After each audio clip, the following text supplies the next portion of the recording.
এমন কোনো প্রবলেম নাই যেটা কিনা লাস্ট এক্সাম গুলোতে আসছে, সেগুলো তো অবশ্যই সলভ করব। ইন অ্যাডিশন টু দ্যাট আমরা অ্যাপ্লিকেশন লেভেলেরও বিভিন্ন কোয়েশ্চেন আমরা সলভ করব, যেহেতু এবং এইবার থেকে যেহেতু আপনাদের সিলেবাস চেঞ্জ হয়ে গেছে, আপনাদের কোনো বেঞ্চমার্ক কোশ্চেন কিন্তু নেই। একটা এক্সাম হলে অ্যাটলিস্ট আপনারা আইডিয়া পাবেন যে কোশ্চেন কিভাবে হয়। যদিও আইসিবি থেকে আমাদের কাছে কোশ্চেন চাওয়া হয়েছে এবং আমরা আমাদের কোশ্চেন দিয়েছি, এটা আপনার আইসিবি ওয়েবসাইটে গেলে হয়তো কোশ্চেন পাবেন না, আমার কোশ্চেন দেওয়া আছে ওখানে। হ্যাঁ, তো ওগুলো আমরা সলভ করব, প্লাস অ্যাপ্লিকেশন লেভেলের কোশ্চেন সলভ করব। কারণ ভ্যাটটা এবং ট্যাক্সটা এখন এরকম হয়ে গেছে যে অ্যাপ্লিকেশন এবং নলেজ বলে আসলে কোনো বিষয় নেই, এখন সবার জন্যই এটা প্রযোজ্য, এবং অ্যাপ্লিকেশন লেভেলের কোশ্চেনও নলেজ লেভেলে আসতে পারে। সো আমরা একটু ব্রডার পার্সপেক্টিভসে প্রিপারেশন নিব এবং ডিটেইলে জানার চেষ্টা করব, সো দ্যাট আমরা যেন একটা ভালো প্রিপারেশন নিয়ে যেতে পারি পরীক্ষায়। এবং এই ক্লাস থেকে আমরা 100% বুঝে যাব, কেউ ক্লাস থেকে না বুঝে কেউ যাব না। আমি যে ক্লাস নিব সেই ক্লাসে আপনারা যদি না বোঝেন, you will ask me question, একবারের জায়গায় 5 বার জিজ্ঞেস করবেন এবং I am ready to answer. এবং আমাদের হাতে এত সময় নেই, আপনারা অনেক কাজে ব্যস্ত, আপনাদের অফিস করতে হয়, আপনাদেরকে ফার্ম সামলাইতে হয়, ফ্যামিলি সামলাইতে হয়। তো এই সময়টাকে আপনার কাজে লাগাইতে হবে। আপনি যদি মনে করেন যে রেকর্ডিং শুনে পরবর্তীতে আপনি এটা থেকে কিছু জেনে করবেন, then you are in a different, মানে আমি বলবো যে আপনি হলো অন্য গ্রহে আছেন। সো উই থিঙ্ক মানে আপনি যদি আসলে পাস করতে চান, you have to be serious. এবং আমি প্রথমেই আপনাদেরকে এটা রিকোয়েস্ট করব যে try to target that you are going to appear in all the exam, not one subject or two subject or three subject. That is a very very risky decision. এবং তাতে কি হলো, প্রথমেই আপনি মনে করেন যে একটা ব্যাকফুটে চলে গেলেন। কিভাবে ব্যাকফুটে গেলেন, যে আপনাকে আসলে টি-20 ম্যাচ খেলতে হবে, সময় কম, আপনার হাতে 3 বছর সময়। আসলে এখন 3 বছরও নেই, হয়তো 2.5 বছর আছে, 6 মাস, অনেকেরও 1 বছরের কাছাকাছি হয়ে গিয়েছে, প্যান্ডামিকের কারণে পরীক্ষা হয়নি। সো আপনার হাতে আসলে সময় আছে ম্যাক্সিমাম 2 থেকে 2.5 বছর সময়। সো আপনার টার্গেট কি, আপনার ভিশন মিশন কি, যে আপনাকে কোয়ালিফাই করতে হবে, চার্টার অ্যাকাউন্টেন্ট হতে হবে। অ্যান্ড দ্য রিয়েলিটি ইজ, আপনি উইদিন দ্য কোর্সের ভিতরে হয়তো বা হাতে গোনা 4-5 জন আছে বা 10 জন আছে যারা কিনা হয়তো বা ওরকম এক্সট্রাঅর্ডিনারি হলে তারা কোয়ালিফাই করতে পারে। Otherwise it takes around 5 years, 4 to 5 years. হ্যাঁ, তো সেক্ষেত্রে what will be hour strategy, এটা আমাদেরকে ইজ ভেরি ইম্পর্টেন্ট, যে আপনাকে প্ল্যান করতে হবে যে হোয়াট ইজ এর vision, mission, objectives and goal. So আপনার যদি মিশন হয় যে না, I have to be chartered accountant within 3 years, তাহলে আপনাকে টার্গেট রাখতে হবে আমাকে ফার্স্ট টার্মসেই আমাকে নলেজ লেভেলের বা সার্টিফিকেট লেভেলের সবগুলো এক্সাম পাস করতে হবে। আপনি যদি কামান চান তাহলে বন্দুক পাবেন, আর বন্দুক চাইলে গুলির খোসা পাবেন না। হ্যাঁ, তো আপনাদের মাথায় রাখতে হবে প্রথম থেকে, ফ্রম ডে এন্ড, এবং আপনাদের মনে প্রাণে সেটা বিশ্বাস করতে হবে। প্রতিদিন সকালবেলা ঘুম থেকে উঠে নিজেকে বলতে হবে যে না, আমাকে পাস করতে হবে এবং 1 চান্সে পাস করতে হবে। এই যে কনফিডেন্স লেভেল, এই বিশ্বাস, এইটা আপনার ভিতরে লালন পালন করতে হবে এবং সেই অনুযায়ী আপনাকে প্রিপারেশন নিতে হবে। কারণ 7টা সাবজেক্ট, অনেক লেখাপড়া, সো আমাদেরকে টেকনিক্যাল ওয়েতে লেখাপড়া করতে হবে, জানার জন্য বহু সময় আছে। ট্রাস্ট মি, আমি কোয়ালিফাই করেছি 2010 সালে, এখন 2021 সালের শেষের দিকে। আমি আজকে 10 বছরের উপরে ভ্যাট পড়াই, এখনো পর্যন্ত আমি কিছুই জানি না। তাহলে আমি পাশ করলাম কি করে? আমি তো P1 P3 দুইটা লেভেলে তো পরীক্ষা দিয়েছি। সো জানার জন্য অনেক সময় আছে। আমাদেরকে পাশ করার জন্য সবকিছু জানতে হয় না, আমাদেরকে টেকনিক্যাল হইতে হবে, আমাদেরকে পাস কোশ্চেন অ্যানালাইসিস করতে হবে, সেগুলো দেখে বুঝতে হবে যে কোথা থেকে কোশ্চেন আসে, কিভাবে কোশ্চেন আসে, এবং সেই অনুযায়ী আমাদেরকে প্রিপারেশন নিতে হবে। এবং পরীক্ষার আগে অন্তত প্রত্যেকটা সাবজেক্টের জন্য প্রিভিয়াস কোশ্চেনের উপর বেস করে অ্যাটলিস্ট 3টা করে এক্সাম দিতে হবে। আপনি এক্সাম দিলে তখনই আপনি বুঝতে পারবেন যে what is your real condition. তাছাড়া আপনার দেখে মনে হবে যে আপনি সবকিছু পারেন, আপনি অনেক কিছু পারেন, বাট পরীক্ষা দেওয়ার আগে আপনি বুঝবেন। আর যদি আপনি পরীক্ষা না দিয়ে পরীক্ষা হলে যান, তাহলে আপনার 1.5 ঘন্টা সময় কিভাবে চলে গেছে, আপনি পরীক্ষা হলে দেখবেন 50 আনসারও করতে পারবেন। দ্যাট ইজ দ্য রিয়েলিটি আর কি আমি বলতেছি। হ্যাঁ, এবং আমাদের আর একটা ড্রব্যাক, যদিও এখানে আপনাদের এটা একটা সুবিধা হয়েছে যে আগে তো লিখতে হতো, এখন তো কম লিখতে হবে, কারণ সিনারিও বেস কোশ্চেন একটা থাকবে হয়তো বা ম্যাক্সিমাম 2টা। তো এখন আপনার মাল্টিপল চয়েস থাকবে।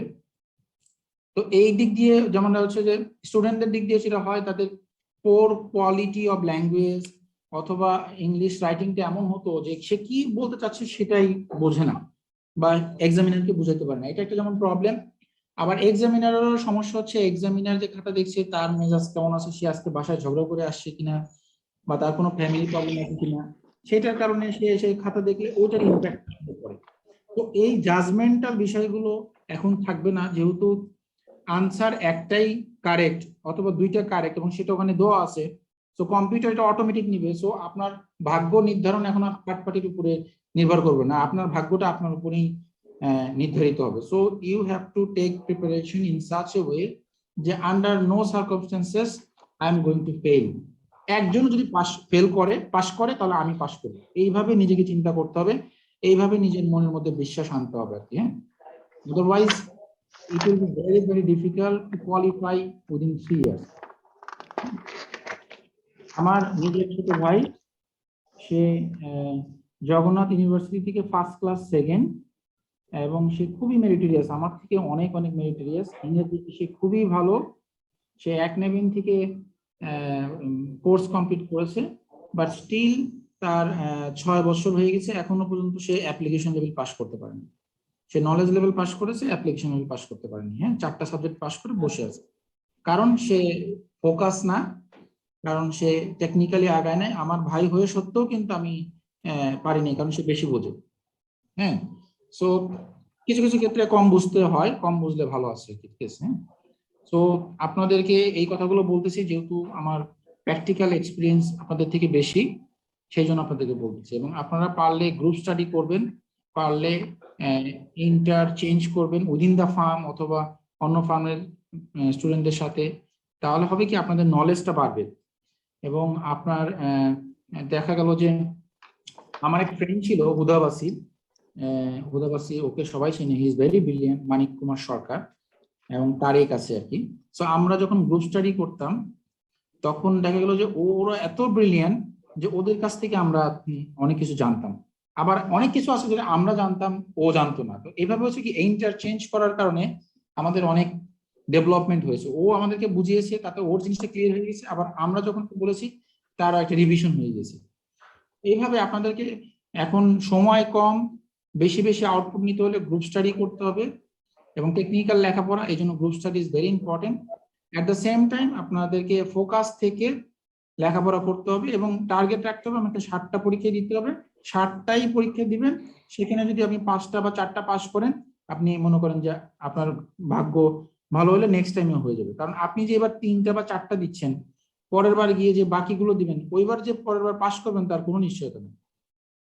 আমি আরেকটা এক্সাম্পল দিই, আমি যখন P3 পরীক্ষা দিই ব্যাক ইন 2010, মে জুন 2010, তখন আমি মানে আমার প্রিপারেশনটা এমন ছিল যে আমি কোয়ালিফাই করবো এক চান্সে, কারণ আমাদের সময় আবার সাবজেক্ট ওয়াইজ পাস ছিল না, ওইবারই প্রথম সাবজেক্ট ওয়াইজ পাস শুরু হয়। এর মধ্যে একটু বলে রাখি, যখন আমি P2-তে সবচাইতে ভালো প্রিপারেশন নিয়ে সবচাইতে ভালো পরীক্ষা দিয়েছি, আমি সবগুলোতে ফেল করেছি, সবগুলোতে আমি স্পিক দিয়েছি। পরের বার আমার পার্টনার বললো যে না, তোমার এখন প্রিপারেশন ভালো হয়েছে, তার মানে আগামীবার তুমি পাস করবে। তো ফাইনালি তাই হয়েছে, তারপরের বার আমি পাস করেছি। এরপর P3-তে এসে আমি যখন ফার্স্ট টাইম পরীক্ষা দিই, তখন আমার ফাইন্যান্সিয়াল রিপোর্টিং এবং প্রফেশনাল ইস্যু পরীক্ষা এবং স্ট্র্যাটেজিক ম্যানেজমেন্ট পরীক্ষা খুব ভালো হয়েছে, অথচ ওই দুটো পরীক্ষা আমি ফেল করেছি। অথচ ফাইন্যান্সিয়াল ম্যানেজমেন্ট পরীক্ষা এত বাজে হয়েছে যে আমার খাতা যদি আমাকেই দেখতে দেওয়া হয় আমি পাস করাবো না, অথচ আমি সেটাতে পাস করেছি এবং ট্যাক্সে পাস করেছি। So this are the reality, you don't know যে what is going to be happen with you. So আপনারা ওইটাকে মাথায় রেখে আপনাদেরকে প্রিপারেশন নিতে হবে এবং অনেক ক্ষেত্রে লাকটাও একটা বড় বিষয়। আমার ফ্রেন্ড, আমরা একসাথে ছিলাম বা আমরা এক ব্যাচ পরে, স্টিল দে আর স্ট্রাগলিং, এখনো পর্যন্ত পাস করে নাই। আর 2-1 আছে যে গতবার বা তার আগের বার পাস করেছে। দেখেন 10 years is a huge time and your life is going to be change. আপনি যদি চান আপনার ফ্যামিলিকে একটা ভালো লাইফ দিতে, if you would like to earn 6 digit salary and sky is the limit, আপনি যদি চান আপনার ফ্যামিলি বা আপনার নেক্সট জেনারেশনকে একটা ভালো জায়গায় নিয়ে যেতে, then you have to struggle, you have to be very serious. আমি যখন সিএ পড়া শুরু করি তখন আমার চোখে কোনো চশমা ছিল না, যখন আমি কোয়ালিফাই করি তখন আমার চোখের পাওয়ার -3। এমনও হয়েছে যে আমি পড়তে পড়তে টেবিলে ঘুমিয়ে পড়েছি, আমার বইয়ের ভিতরে আগুন ধরে গেছে, মোমবাতি দিয়ে পড়তেছিলাম, আমি সেটাও খেয়াল করিনি। হ্যাঁ, আমরা গ্রুপ স্টাডি করতাম, ওই সময় লাইব্রেরি ছিল না, আমরা সংসদ ভবনের ল্যাম্প পোস্টের নিচে লেখাপড়া করতাম। So this are the history. এখন নিজের কাছে মনে হয় যে এটা কিভাবে সম্ভব হয়েছে আর কি। হ্যাঁ, সো আপনাদেরকে জাস্ট একটু শেয়ার করলাম, বাট আমি আপনাদেরকে হাম্বলি রিকোয়েস্ট করব, দেখা যায় আজকে অনেকেই প্রেজেন্ট আছে 147 আমি দেখতে পাচ্ছি, বাট এই প্রেজেন্টটা দেখা যায় কি জ্যামিতিক হারে কমতে থাকে। দেখা যায় যে 10টা 12টা বা 5-6টা ক্লাস হওয়ার পরে দেখা যায় যে এখানে 50%-এরও কম প্রেজেন্ট চলে আসে, বা 30-40 জনের বেশি ক্লাস করে না। তো এটাও একটা বড় একটা মানে এই যে না ক্লাস না করার যে একটা অ্যাক্টিভিটিস বা আপনাদের ভিতরে যে এটা ওভার কনফিডেন্স বা যে কোনো কারণেই হোক, এইটাও একটা বড় প্রবলেম আর কি। এই কারণে এই যে আপনার ফোকাস না, এই জন্য পাস করতে পারেন। আবার অনেকের ভিউ থাকে যে না আমি তো এইবার ট্যাক্স পরীক্ষা দিব না, তো আমার এটার জন্য তো সময় দেওয়ার দরকার নেই, ঠিক আছে পরের বার দেখবো আর কি। হ্যাঁ, so it's up to you, but আমি যেটা করব, I will try my best to provide you as much as I can. If you have any questions, you can ask me. And আমি সবকিছু জানি না, এটাই স্বাভাবিক। যদি আমি না জানি সেটা আমি পরবর্তী ক্লাসে আপনাদেরকে চেষ্টা করব ফিডব্যাক করতে। That's all from my end. This is the preamble. আপনাদের কারো কিছু বলা থাকলে বলতে পারেন। Then we are going to start the class. Sir, may I question, sir, please? Yes, please. Okay, sir. আমি স্যার দেওয়ান ইয়াকুব বলছিলাম ম্যাপসন জে থেকে। So, sir, আপনি স্যার মানে how many classes you have been conducted? I'm going to conduct officially 12, but I think it will not be possible to cover all the area what I am thinking. So it might take 14 classes, because I am going to cover not only the certificate level but also some of the area of application level that will helps you for your preparations. আমি যেহেতু আমি both the level A class নেই, so I know that what are the area need to cover. Sir আপনার কথাটা আমি শুনতে পাইনি sir, আসলে নেটওয়ার্কের প্রবলেম ছিল, তো আপনার কথাটা শুনতে পাইনি। আমি 14টা ক্লাস নিব, যেখানে অ্যাপ্লিকেশন লেভেলের সিলেবাস কিছুটা আমরা কভার করব বা প্রফেশনাল লেভেলের, এবং নলেজ লেভেলের তো পুরোটা করবই। কেন করব? কারণ অ্যাপ্লিকেশন লেভেলেরও কিছু কোশ্চেন আছে যেটা আপনাদের আসতে পারে। সো ওই পার্টটাও আমি আপনাদেরকে দেখাবো, যাতে সিনারিও বেস কোনো কোশ্চেন যদি আসে যাতে আপনারা এটা কভার করতে পারেন, টাচ করতে পারেন, এই জন্য আমি ওইটাও আপনাদেরকে দেখাবো। আমি নলেজ লেভেল এবং অ্যাপ্লিকেশন লেভেল, বা এখন যদি বলেন সার্টিফিকেট এবং প্রফেশনাল লেভেল, দুইটা লেভেলে যদি ক্লাস নেই, সো আমার সিলেবাসটা সম্বন্ধে ধারণা আছে, that will be an added advantage for you. Sir আসলে আমরা ট্যাক্সের জন্য স্পেশাল কোনো টেকনিক বা স্পেশাল মানে আমরা কোন দিকটা মানে যদি আমরা ফলো করি যে আমরা ট্যাক্সে ভালো করার জন্য, আপনার যদি এক্সপেরিয়েন্স থেকে স্যার একটু শেয়ার করতেন যে আমরা কিভাবে আসলে অ্যাপ্রোচ করলে এটা খুব সহজে নিতে পারবো। ট্যাক্সে পাস করতে হলে আপনাদেরকে টেকনিক অ্যাপ্লাই করতে হবে। আপনাদের যে সিলেবাস এখন 40% হচ্ছে ভ্যাট আর 60% হচ্ছে ট্যাক্স, যেটা আগে 20 এবং 80 ছিল। তো ভ্যাটের যেহেতু সিলেবাসটা ছোট ঠিক বলবো না, অনেক বড়, বাট আপনাদের যে লেভেলের কোশ্চেন আসে সেক্ষেত্রে আমি যতটুকু পড়াবো এবং এর বাইরে অথবা আর একটু অল্প কিছু যদি আপনারা দেখেন, you can easily cover that part. So আপনি যদি এই 40 থেকে 30 কভার করতে পারেন, তো আপনার বাকি 60 থেকে আপনাকে 20 আপনাকে অ্যারেঞ্জ করতে হবে। তো সেক্ষেত্রে আপনি যদি প্রিভিয়াস ইয়ারের কোশ্চেন গুলো অ্যানালাইসিস করেন, আপনি দেখবেন যে ইন্ডিভিজুয়ালের একটা কোশ্চেন থাকে, বা এতদিন থাকতো, এখন তো ইন্ডিভিজুয়াল থাকবে, বাট ওটা তো ডিফারেন্ট ওয়েতে থাকবে, ম্যাথের মতো করে থাকবে অথবা। তো আপনার ওইভাবে আপনাকে লেখাপড়া করতে হবে, স্পেশালি ইনকামের হেড গুলো, তারপরে আপনার টিডিএস এর যে হেড গুলো আছে, চেঞ্জেস যেগুলো থাকে, তারপরে আপনার অ্যাডভান্স ট্যাক্স রিলেটেড, তারপরে আপনার হচ্ছে আপনার ওদিকে যে রিটার্ন রিলেটেড যেগুলো আছে, এই জিনিসগুলোকে আপনাদের ফোকাস করতে। আপনারা কোশ্চেন দেখেন, লাস্ট 3 ইয়ার্স কোশ্চেন দেখলে আপনি একটা আইডিয়া পাবেন। প্লাস আপনি ফার্স্ট টাইম নতুন সিলেবাসে নতুন ভাবে কোশ্চেন হবে, তো ডেমো কোশ্চেন গুলো দেখেন আপনি। হ্যাঁ, আমি আপনাদেরকে ডেমো কোশ্চেনও দিয়ে দিব, আমি যেগুলো আইসিবি তে পাঠিয়েছি সেগুলো আপনাদেরকে দিয়ে দিব, so that will helps you to get an idea. হ্যাঁ, বৃতি বলেন। স্যার আসসালামু আলাইকুম। আমি একটা কোশ্চেন করতেছিলাম, সেটা হলো জি। যে আমাদের মানে পাস মার্কটা কিভাবে তারা কাউন্ট করবে, মানে আমরা 50 কিভাবে? 50 পাস। আপনাদের হ্যাঁ। সম্ভবত 42টা কোশ্চেন থাকবে। হুম। এই 42টা কোশ্চেনের ভিতরে আপনাকে আনসার আপনার করা থাকবে, পাস মার্কস দেওয়া থাকবে, এখান থেকে আপনাকে পাস করতে হবে আর কি। আমি আপনাদেরকে সিলেবাসটা দেখাই, বা আমার কাছে মনে হয় আছে। হোপফুলি এটা 50-এ পাস। এখন তো ঠিক আছে। আপনাদের এমসিকিউ টাইপের কোশ্চেন হবে, তো ওখানে আপনার ইজিলি এটা আইডেন্টিফাইবল আর কি। স্যার আমাদের যে এমসিকিউ জি, স্যার আমাদের যে এমসিকিউ কোশ্চেন হবে, তো সেখানে কি আমাদের ম্যাথ সলভিংও থাকবে? হ্যাঁ হ্যাঁ, অফকোর্স অফকোর্স, সব থাকবে। ম্যাথ থাকবে, বিভিন্ন রকম থিওরিটিক্যাল কোশ্চেন থাকবে, এভরিথিং উইল বি দেয়ার। ঠিক আছে স্যার, থ্যাংক ইউ। আসসালামু আলাইকুম। আর কারো কোনো কোশ্চেন থাকলে বলেন। স্যার আমি ফকির ইখতিয়ার উদ্দিন, জি। ফখরুল থেকে। স্যার আপনি যে ক্লাস করাবেন এগুলির প্রেজেন্টেশন স্লাইড অথবা কোনো শীট আকারে যদি আপনি প্রোভাইড করেন তাহলে কি আমরা নিতে পারি? প্রেজেন্টেশন দিব প্রত্যেকদিন, ক্লাস শেষ হবে সঙ্গে সঙ্গে আপনারা প্রেজেন্টেশন শীট পেয়ে যাবেন আর কি। সফট কপি আমি আপনাদেরকে দিয়ে দিব আর কি। প্রত্যেকদিন ক্লাস শেষ হবে, সফট কপি আমাদেরকে এই জুমে দিয়ে দিব, অথবা আপনাদের একটা গ্রুপ মেইল দিবেন, সেই গ্রুপ মেইলে আমি আপনাদেরকে দিয়ে দিব আর কি। হ্যাঁ, জি স্যার, থ্যাংক ইউ। ওকে জি স্যার, থ্যাংক ইউ। ওকে। আর কারো কোনো কোশ্চেন আছে? আপনাদের যে নলেজ লেভেলের কোশ্চেন কিভাবে হবে, সিলেবাস কি, এটা সম্বন্ধে আপনাদেরকে আইসিবি থেকে কোনো গাইডলাইন বা আইডিয়া দেওয়া হয়েছে? না স্যার, এখন পর্যন্ত কোনো ধরনের গাইডলাইন দেওয়া হয়নি আমাদের। না না স্যার, এসব কিছু বলা হয়নি আমাদের, আর আমরা জানিও না। কি বলেন আপনারা? এটা দেখেন আপনাদের সার্টিফিকেট লেভেলের যে সিলেবাস, সেখানে সেকশন এ তে ইনকাম ট্যাক্সের ভিতরে general principal of taxation, administration, compliance, appeal and basic principal and ethics of taxation, এখান থেকে 20 থেকে 25 মতো থাকবে। কম্পিটিশন অফ ইনকাম ট্যাক্স, আপনার এখানে ইনকাম ট্যাক্স অফ ইন্ডিভিজুয়ালে থাকবে, income tax of business of প্রফেশনে 20-25 থাকবে, এবং ভ্যালু অ্যাডেড ট্যাক্সের আপনার 35 থেকে 40 থাকবে। এটা হলো আগের আমার কাছে যে সিলেবাসটা ছিল সেটা থেকে আমি বলতেছি, তার মানে অ্যারাউন্ড 40 মার্কস থাকবে আর কি। হ্যাঁ, আমার কাছে আরেকটা আছে,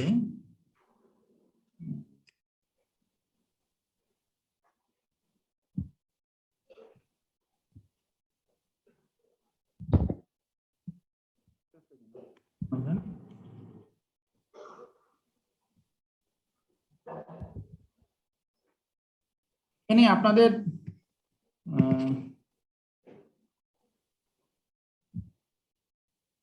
স্যার সি এর মডিউল সিলেবাস দেওয়া হয়েছে। হ্যাঁ সরি, সি এর মডিউল সিলেবাস দেওয়া হয়েছে মেইলে। আমাকে বলতেছেন? ইয়েস স্যার, আচ্ছা আচ্ছা আচ্ছা। মানে মডিউল সিলেবাসটা দেওয়া হয়েছে আমাদের মেইলে। অনেকগুলো একসাথে দিয়েছে তো ওইখানে ছিল, মানে আমরা কেউ খেয়াল করিনি হয়তো বা। হ্যাঁ হ্যাঁ, এটা দিয়ে দেওয়ার কথা আর কি, দিয়ে দেওয়ার কথা। এবং ওখানে আপনার 32টা, মোস্ট প্রবলি 32টা কোশ্চেন থাকবে আর কি। হ্যাঁ, 32টা কোশ্চেন থেকে আপনাদের হচ্ছে হলো দুইটা, আমার যতটুকু রিকল করতে পারতেছি, 2টা কোশ্চেন থাকবে আপনার হলো রিলেটেড আর কি, অ্যানালাইটিক্যাল কোশ্চেন, আর বাকিগুলো আপনার এমসিকিউ টাইপের থাকবে আর কি। হ্যাঁ স্যার 32 থেকে ব্যাট থেকে থাকবে? আর সব মিলে ও আচ্ছা আচ্ছা। সব মিলে 32টা কোশ্চেন থাকবে আর কি। হ্যাঁ, সময় জিনিস না এখানেই আছে, খুঁজতেছি।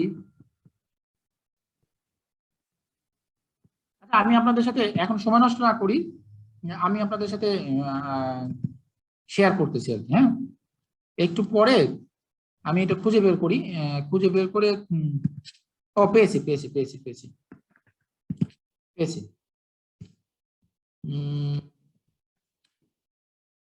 দেখা যাচ্ছে এটা? স্যার একটু জুম করলে ভালো হবে। হ্যাঁ, জুম করছি জুম করছি। জি স্যার, এটা ঠিক আছে। এখন দেখা যাচ্ছে, এখন দেখতে পাচ্ছেন? জি স্যার। তো আপনারা যদি এখানে দেখেন, আপনাদের এই আইসিডব্লিউর মতোই সিলেবাস হবে। Accounting, assurance, business technology, law, management information, principal of taxation, প্রত্যেকটা সাবজেক্টের ওয়েট দেওয়া আছে আর কি। আমি যদি ট্যাক্সেশনে আসি, প্রিন্সিপাল অফ ট্যাক্সেশনে 40 এবং 2 42। এখানে multiple choice, multiple response, multiple part, multiple choice কোশ্চেনের 40 থাকবে, সিনারিও বেস 2টা কোশ্চেন থাকবে। মাল্টিপল চয়েসের 2 করে 80 মার্কস, এবং এই 2টা সিনারিও বেসে আপনার 20 মার্কস। এই মোট আপনার হলো আপনার টোটাল হচ্ছে 1.5 ঘন্টার পরীক্ষা হবে আর কি। হ্যাঁ, এভাবে প্রত্যেকটা সাবজেক্টের কোনটার কতগুলো কোশ্চেন থাকবে এখানে সব ডিটেইল। এটা আপনারা পেয়েছেন না? আই হোপ এটা আপনাদের পাওয়ার কথা আর কি। এই যে number of question or scenario কয়টা থাকবে, ওয়েট কত, পার্সেন্টেজ অফ ওয়েট কত, এবং এখানে মোড অফ অ্যাসেসমেন্ট কি হবে সেটা বলা আছে। জি স্যার। আপনারা কি দেখেছেন এটা? স্যার আমরা এই পিডিএফটা পাইনি বোধহয়। স্যার এটা আমরা পাই নাই স্যার। আচ্ছা, আমি আমরা মডিউলটা একটা এক্সাম্পল দিই, কোশ্চেন কিভাবে আসবে দেখেন। দেখেন আমি একটা কোশ্চেন দিয়েছি, দেন মডেল কোশ্চেন, এটা আমার করা। ABC Limited is incorporated in 20 February 2019 and turnover was as follows. 31st of March A turnover নীল, তারপরে 30th সেপ্টেম্বরে 10 লাখ টাকা, তাহলে কিউমুলেটিভ 10 লাখ, 30th সেপ্টেম্বরে 12 লাখ, তাহলে 22 লাখ হলো, 31 ডিসেম্বরে 15 লাখ হয়ে 37 লাখ, 31শে মার্চে 20 লাখ হয়ে 57 লাখ। আপনাকে এখন কোশ্চেন করবে, at the quarter end 31st March 2020 total turnover exceeded the enlistment threshold limit, 50 lakh টাকা threshold limit cross করেছে। What will be the turnover tax enlistment date? আপনার টার্নওভার ট্যাক্সের এনলিস্টমেন্টের ডেটটা কবে হবে? 31শে মার্চ না 30শে এপ্রিল, 30শে জুন না 31শে ডিসেম্বর? কোশ্চেন হবে এইভাবে আপনি। হ্যাঁ, এবং আমি যদি আপনাকে এখানে দেখাই, এখানে মনে হয় একটা কোশ্চেনের প্যাটার্নও দিয়ে দেওয়ার কথা। সেটা আমি দেখি।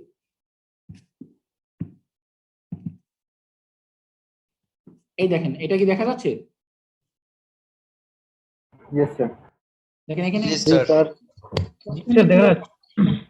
বলা হয়েছে instruction for setting the question and answer, you will prepare the following types of question. এটা আমাদেরকে বলা হয়েছে। MCQ, this type may include the following types: choose one answer from many, choose more than one answer, all the answer, তো none of the answer। দেখেন না, আপনার বিভিন্ন জায়গায় থাকে যে সবগুলোই সত্যি অথবা কোনোটাই সত্যি না, yes no question, true false question.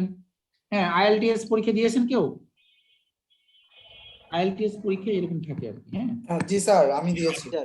ওখানে এরকম থাকে, সিনারিও বেস কোশ্চেন থাকবে, এবং সিলেক্ট মিসিং ওয়ার্ড। একটা আপনাকে ওই যে আমরা ছোটবেলা পড়েছি না, একটা হ্যাঁ, fill in the gap। Fill in the gap, এটা আপনাকে বের করতে হবে। তারপর ক্যালকুলেটেড কোশ্চেন, আপনাকে অনেক তথ্য দিয়ে দিবে, বলতে আপনি এটা ক্যালকুলেট করেন। যেমন আমি আপনাকে একটা এক্সাম্পল দিই, দেখেন এখানে আমার করা আছে। এই দেখেন আমি দেখাই, mister Rahim imported A machinery product where assessment value is 50,000, custom duty 25%, regular duty 10%, SD 20%, value aided tax 15% and 85%. Calculate advance tax from the following information. এখন আমাকে বলতে হবে যে অ্যাডভান্স ট্যাক্সের ফিগারটা কত হবে। তাহলে আপনাকে এটা স্ট্রাকচার জানতে হবে কিভাবে হয়, তখন আপনি এটা আনসার দিতে পারবেন। এইভাবে একটা মিসিং ফিগার আপনাকে বের করতে বলবে। অথবা আপনাকে আরেকটা কোশ্চেন দিল যে এই যে এখানে Hansa a premium residence is a service oriented public limited company registered under the SS code ATO and provide hotel and catering service to Nestle Bangladesh, which is a withholding entity. Hansa issued an invoice of taka 2 lakh with Mushok 6.3 challan to Nestle Bangladesh. What will be the withholding BDS application while making the payment to Nestle? Paid taka 2 lakh 30 with VAT, paid taka 2 lakh 10 with 5% VAT, paid taka 2 lakh deducting 50% VAT, paid taka 2 lakh with deducting 5% VAT. So এরকম question থাকবে। বই আছে। জি sorry Rasel কিছু বললেন? না না sir, sorry sir. So আমি just আপনাদের একটা আইডিয়া দিলাম আর কি। হ্যাঁ, সো এগুলো নিয়ে আমরা ডিটেইল আলোচনা করব, ডোন্ট বি ওয়ারি। হ্যাঁ, এটা কোনো বিষয় না। আমি যেহেতু আছি, আপনারাও আছেন, so it will not be an issue. হ্যাঁ,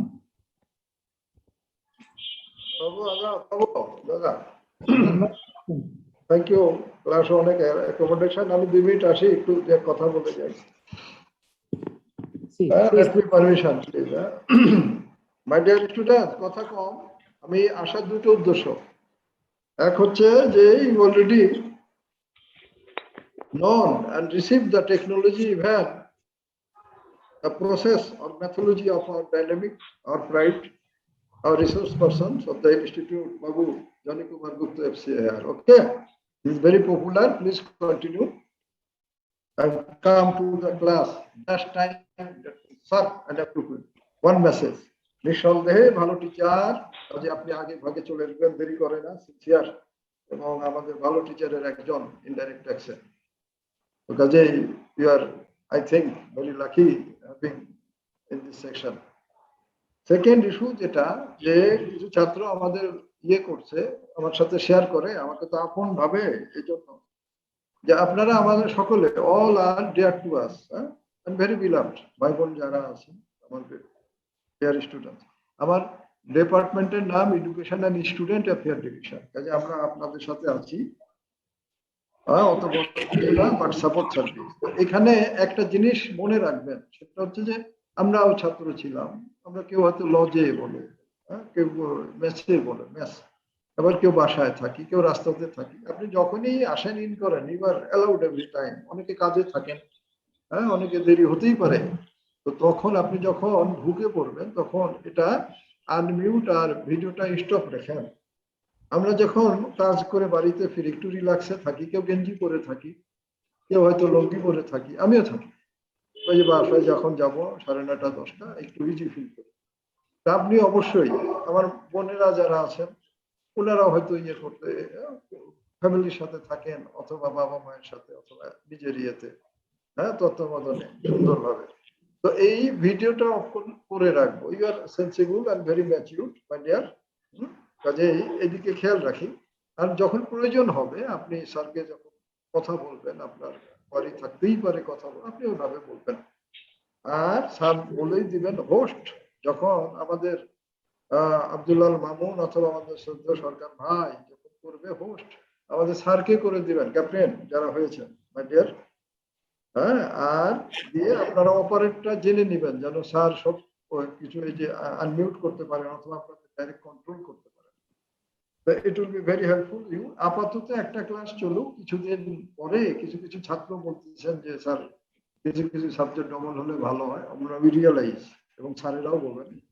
তো আপাতত কিছুদিন হোক, just to identification of your specific subjects, and thereafter we will merge the two classes together. অবস্থা বুঝে ব্যবস্থা নিব। আগেই যদি একবারে লোড দিয়ে দেই, তাহলে অসুবিধা। এই জন্য আমাদের এই প্র্যাকটিসটা বিশেষ করে প্রফেশনাল সার্টিফিকেট লেভেলে, just to carry on the order, even the advisers of the board of studies and the council, and to gear up all of you. আমি সব না, আমার অথরিটি আছেন, আমাদের কনসার্ন বোর্ড অফ স্টাডিজ আছেন, আমাদের council আছেন, আমাদের ভাইস প্রেসিডেন্ট, প্রেসিডেন্ট মহোদয়, অফিস বেয়ারার, সিও স্যারেরা আছেন, আমাদের ঊর্ধ্বতন কর্মকর্তা যারা, সকলের সম্মিলিত ডিসিশনে কোর্সটা চলে এবং ভালো চলে। আপনারা নিজেরাই রিয়েলাইজ করতেছেন এবং আরো করবেন। আমি কথা শেষ, 3টা জিনিস বলেছি। একটা হলো, please make as it your own accommodation of the arrangement, that means online class, আপন হয়ে যান, নিজ দায়িত্ব নিয়ে নেন। এই জন্য ক্লাসটা কতটুকু আপনার জন্য হেল্পফুল হবে এটা আপনি ঠিক করে ফেলেন। সেকেন্ড হলো, নিঃসন্দেহে আপনার ভালো টিচারের আছেন, এভাবে রেগুলার থাকবে, গুড অ্যাটেন্ডেন্স, কেউ যেন ক্লাস বাদ না দেয়। আর থার্ডলি বলবো, যেগুলো নাম সব ঠিক আছে, তাসিফ মাই ডিয়ার, নাফিসা বল, রোল নাম্বারটা সামনে দিতে হবে। সাফর, রোল নাম্বারটা সামনে দিতে হবে। যেমন আমাদের কি বলে, আশরাফুল ঠিক লিখেছে, সবচেয়ে ভালো লাগছে সালে আহমেদ, সালে আহমেদেরটা ফলো করেন, রোলটা আবার ব্র্যাকেটে দিলে সুন্দর লাগে। যেমন সালে রোল 168 ব্র্যাকেট দিয়ে দেবেন, ফার্স্ট ব্র্যাকেট কভার করে, তাহলে আরো সুন্দর। এইভাবে সব লিখে ফেলবেন, যখন জুম চালু থাকে তখন লিখলে হয়, পরক্ষণে আপনি লিখতে পারবেন না। Finding your feasibility of the flexible time, you will also কি বলে, ন্যারেট অ্যান্ড কারেক্ট দ্যাট। এই গেল, আর কথা নাই। 15 দিন ক্লাস হোক, যার যা সমস্যা অসুবিধা, উই আর সাপোর্ট সার্ভিস আসবো, কথা বলবো। তো দোয়া থাকলো, and my gratefulness specially Babu, including all. ভালো থাকি, বিদায় নিলাম। আসসালামু আলাইকুম স্যার, একটা রিকোয়েস্ট ছিল। হ্যাঁ সুমিতা, স্যার আমরা হচ্ছে প্রায় 32 জনের মতো স্টুডেন্ট, আমাদের হচ্ছে 5টা সাবজেক্টেই এক্সামশন, তো আমরা হচ্ছে শুধু 2টা ক্লাস করি। তো স্যার লাস্ট দিন ট্যাক্স ক্লাসের পরে বিজনেস ল ক্লাসটা হওয়ার কথা ছিল, তো ওই টাইমে ট্যাক্স ক্লাসটা বুঝে আবার গেছি। হয়। বুঝে তো গেছি। স্যার এখন আমরা সেটা ইনফর্ম আমাদেরকে বুঝে ওইভাবে গেছি, করা ইয়া হয়নি। আমি বুঝে গেছি ওটা। জি স্যার। আই হ্যাভ অলরেডি বলে যে নোন দিস। বিষয়টা হলো কি, পরবর্তী টিচারের একটা বিয়োগান্ত ঘটনা ঘটে গেছে। হ্যাঁ, ওনার মনে হয় কেউ মারা গেছেন, এখন রাস্তায় রওনা দিছে। তো ওই জন্য আমরা আবার ইয়েকে কি বলে যে রঞ্জন কুমার ভৌমিক বাবুকে ডেকে এনেছি। ওকে, তো it's uncertain, that means it is unforeseen, এটা মাইনে নিতে হবে। You will collect also the রেকর্ডিংটা নেন। আর আমাদের শ্রদ্ধ শিক্ষকগণকে আমি বলে দেব যে একটু বিশেষ করে যদি এই ধরনের ডবল ক্লাস প্রথমে ছিল একটা, পরে দ্বিতীয় হয়ে গেছে, they will also review. I will also talk with our respected Ranjan Kumar Bhomik sir, and to take as a review and just for information all the concerned students.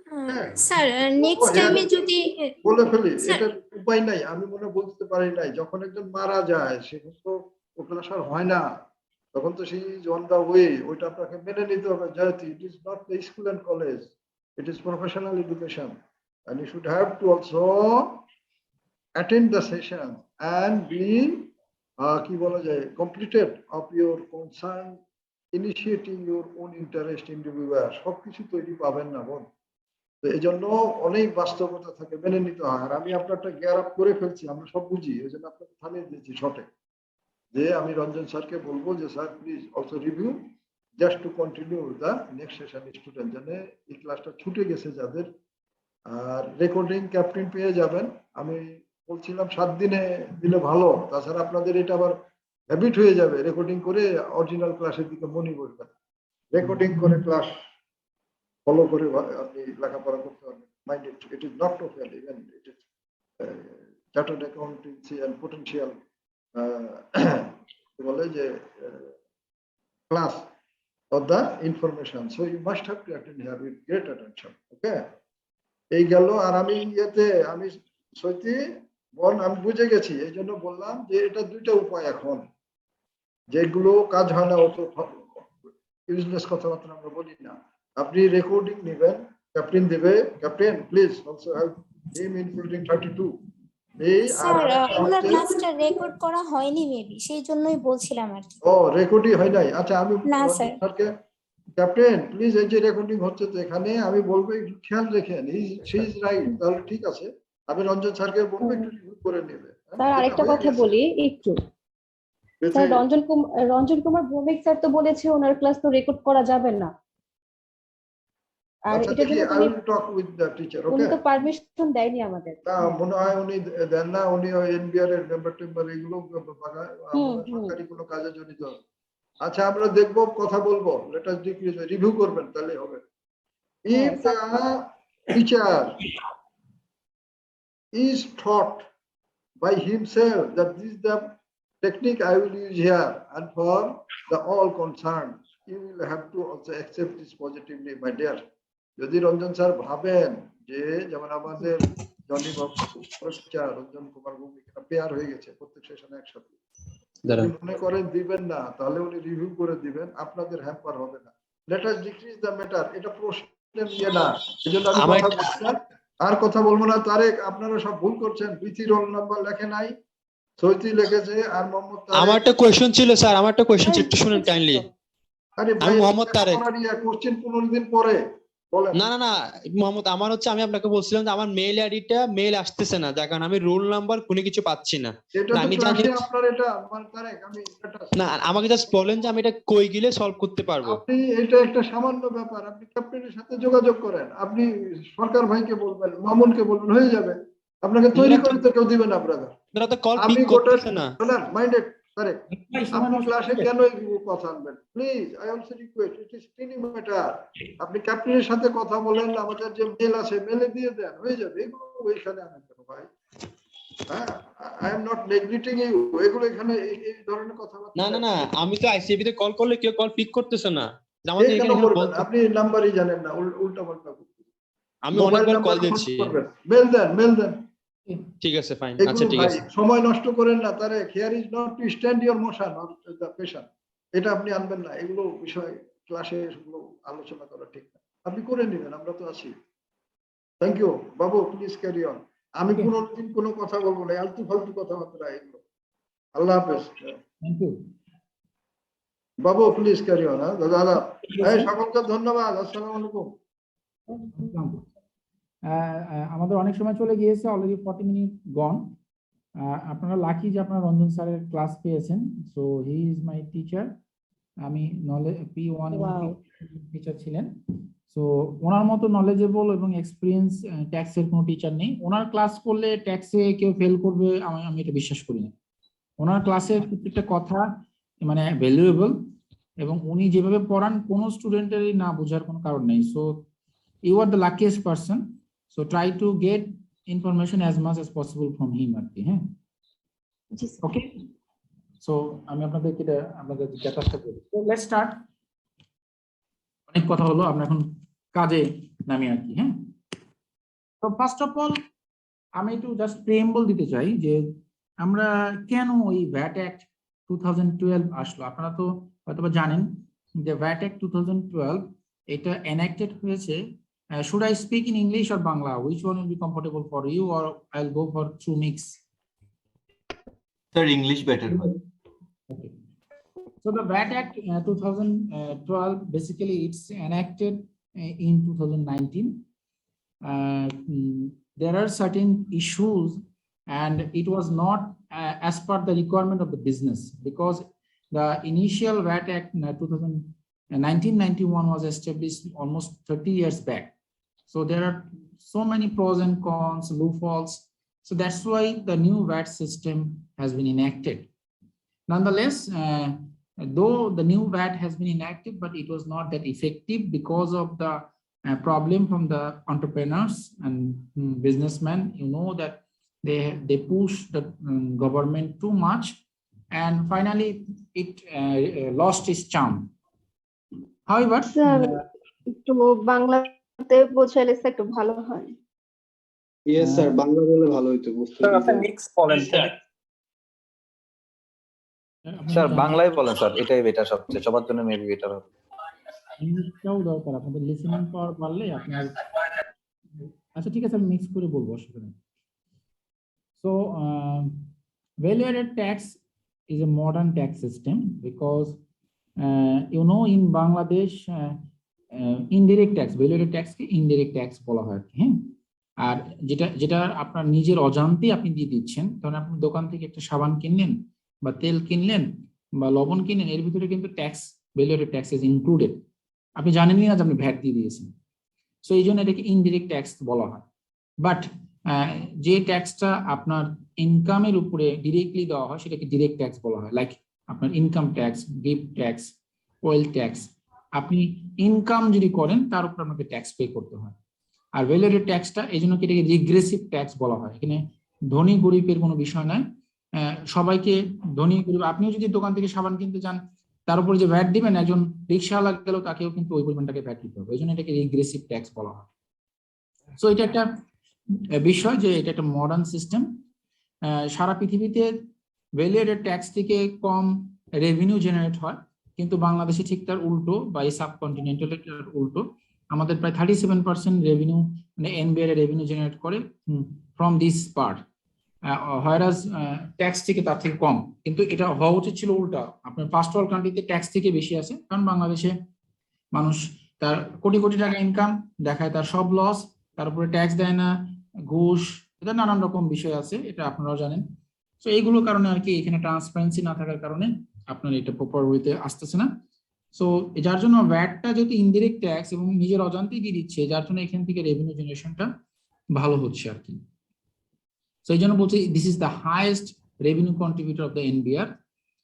এরপরে কি বলা হলো যে ইন্টারন্যাশনাল বেস্ট প্র্যাকটিস, এই যে নতুন আইনটাকে formulate করা হয়েছে, that has been consider based on the international best practice. এটা ইজি ডুইং বিজনেস, কারণ আগের লটাতে অনেক অ্যাম্বিগিউটি ছিল, আমি যেটা বললাম অনেক ধরনের লো ফল ছিল, যার জন্য এটাকে মডিফাই করা হয়েছে, মডার্নাইজেশন করা হয়েছে, সো দ্যাট এটা যেন ইজি ডুইং বিজনেস করা যায়। এবং আগের আইন যেটা ছিল সেটাকে রিফর্ম করে from 1st of July 2021 government has implemented this VAT Act 2012. Though it is VAT Act 2012, but it has been implemented from 1st of July 2019.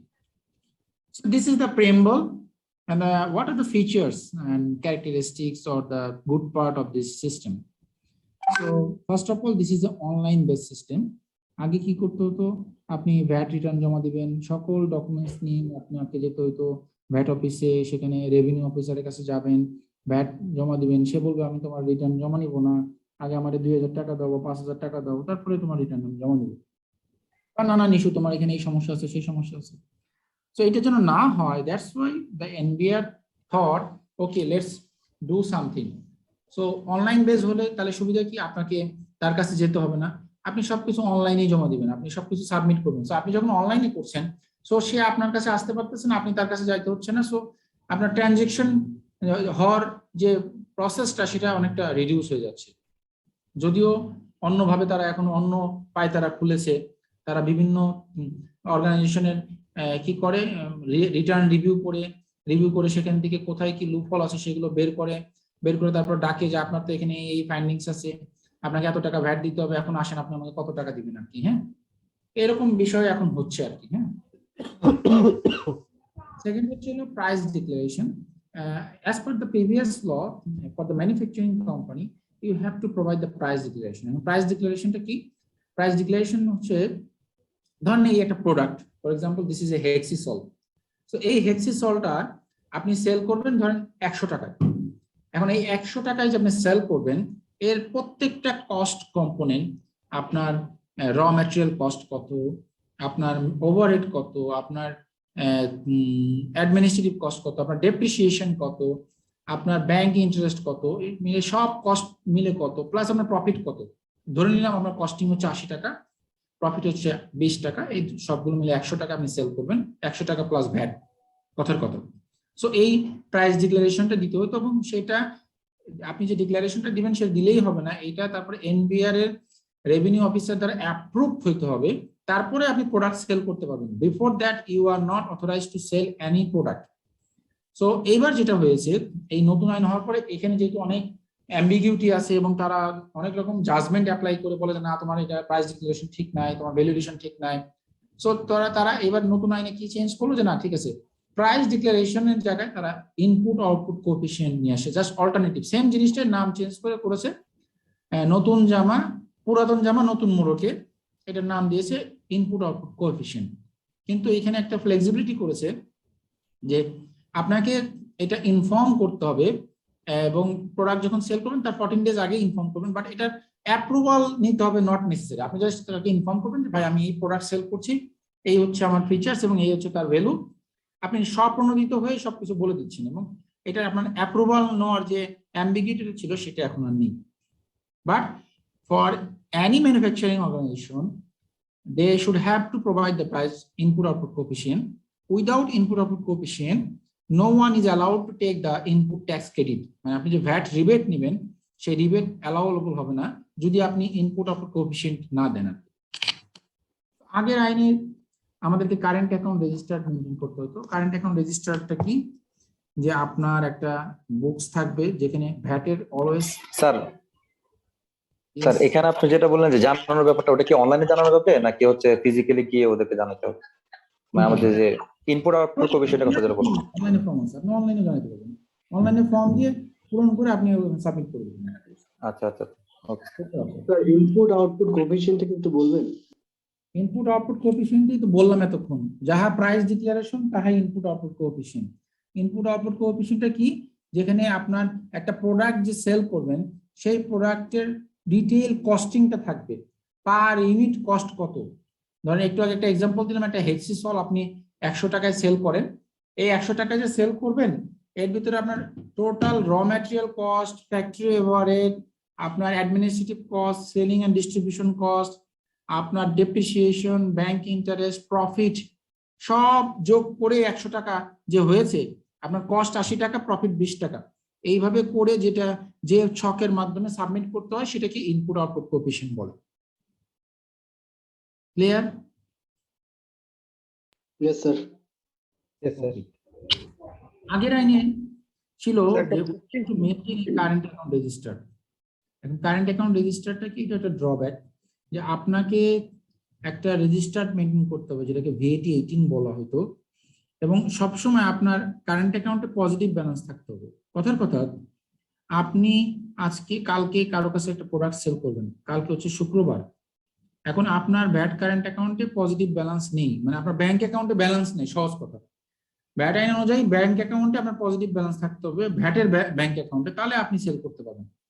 এখন আপনার মালটা কালকে বিক্রি করতে হবে, এখন যতক্ষণ না আপনি ওই ব্যাংক ওখানে টাকা জমা দিবেন ততক্ষণ আপনি এটা সেল করতে পারবেন না। This was an another drawback.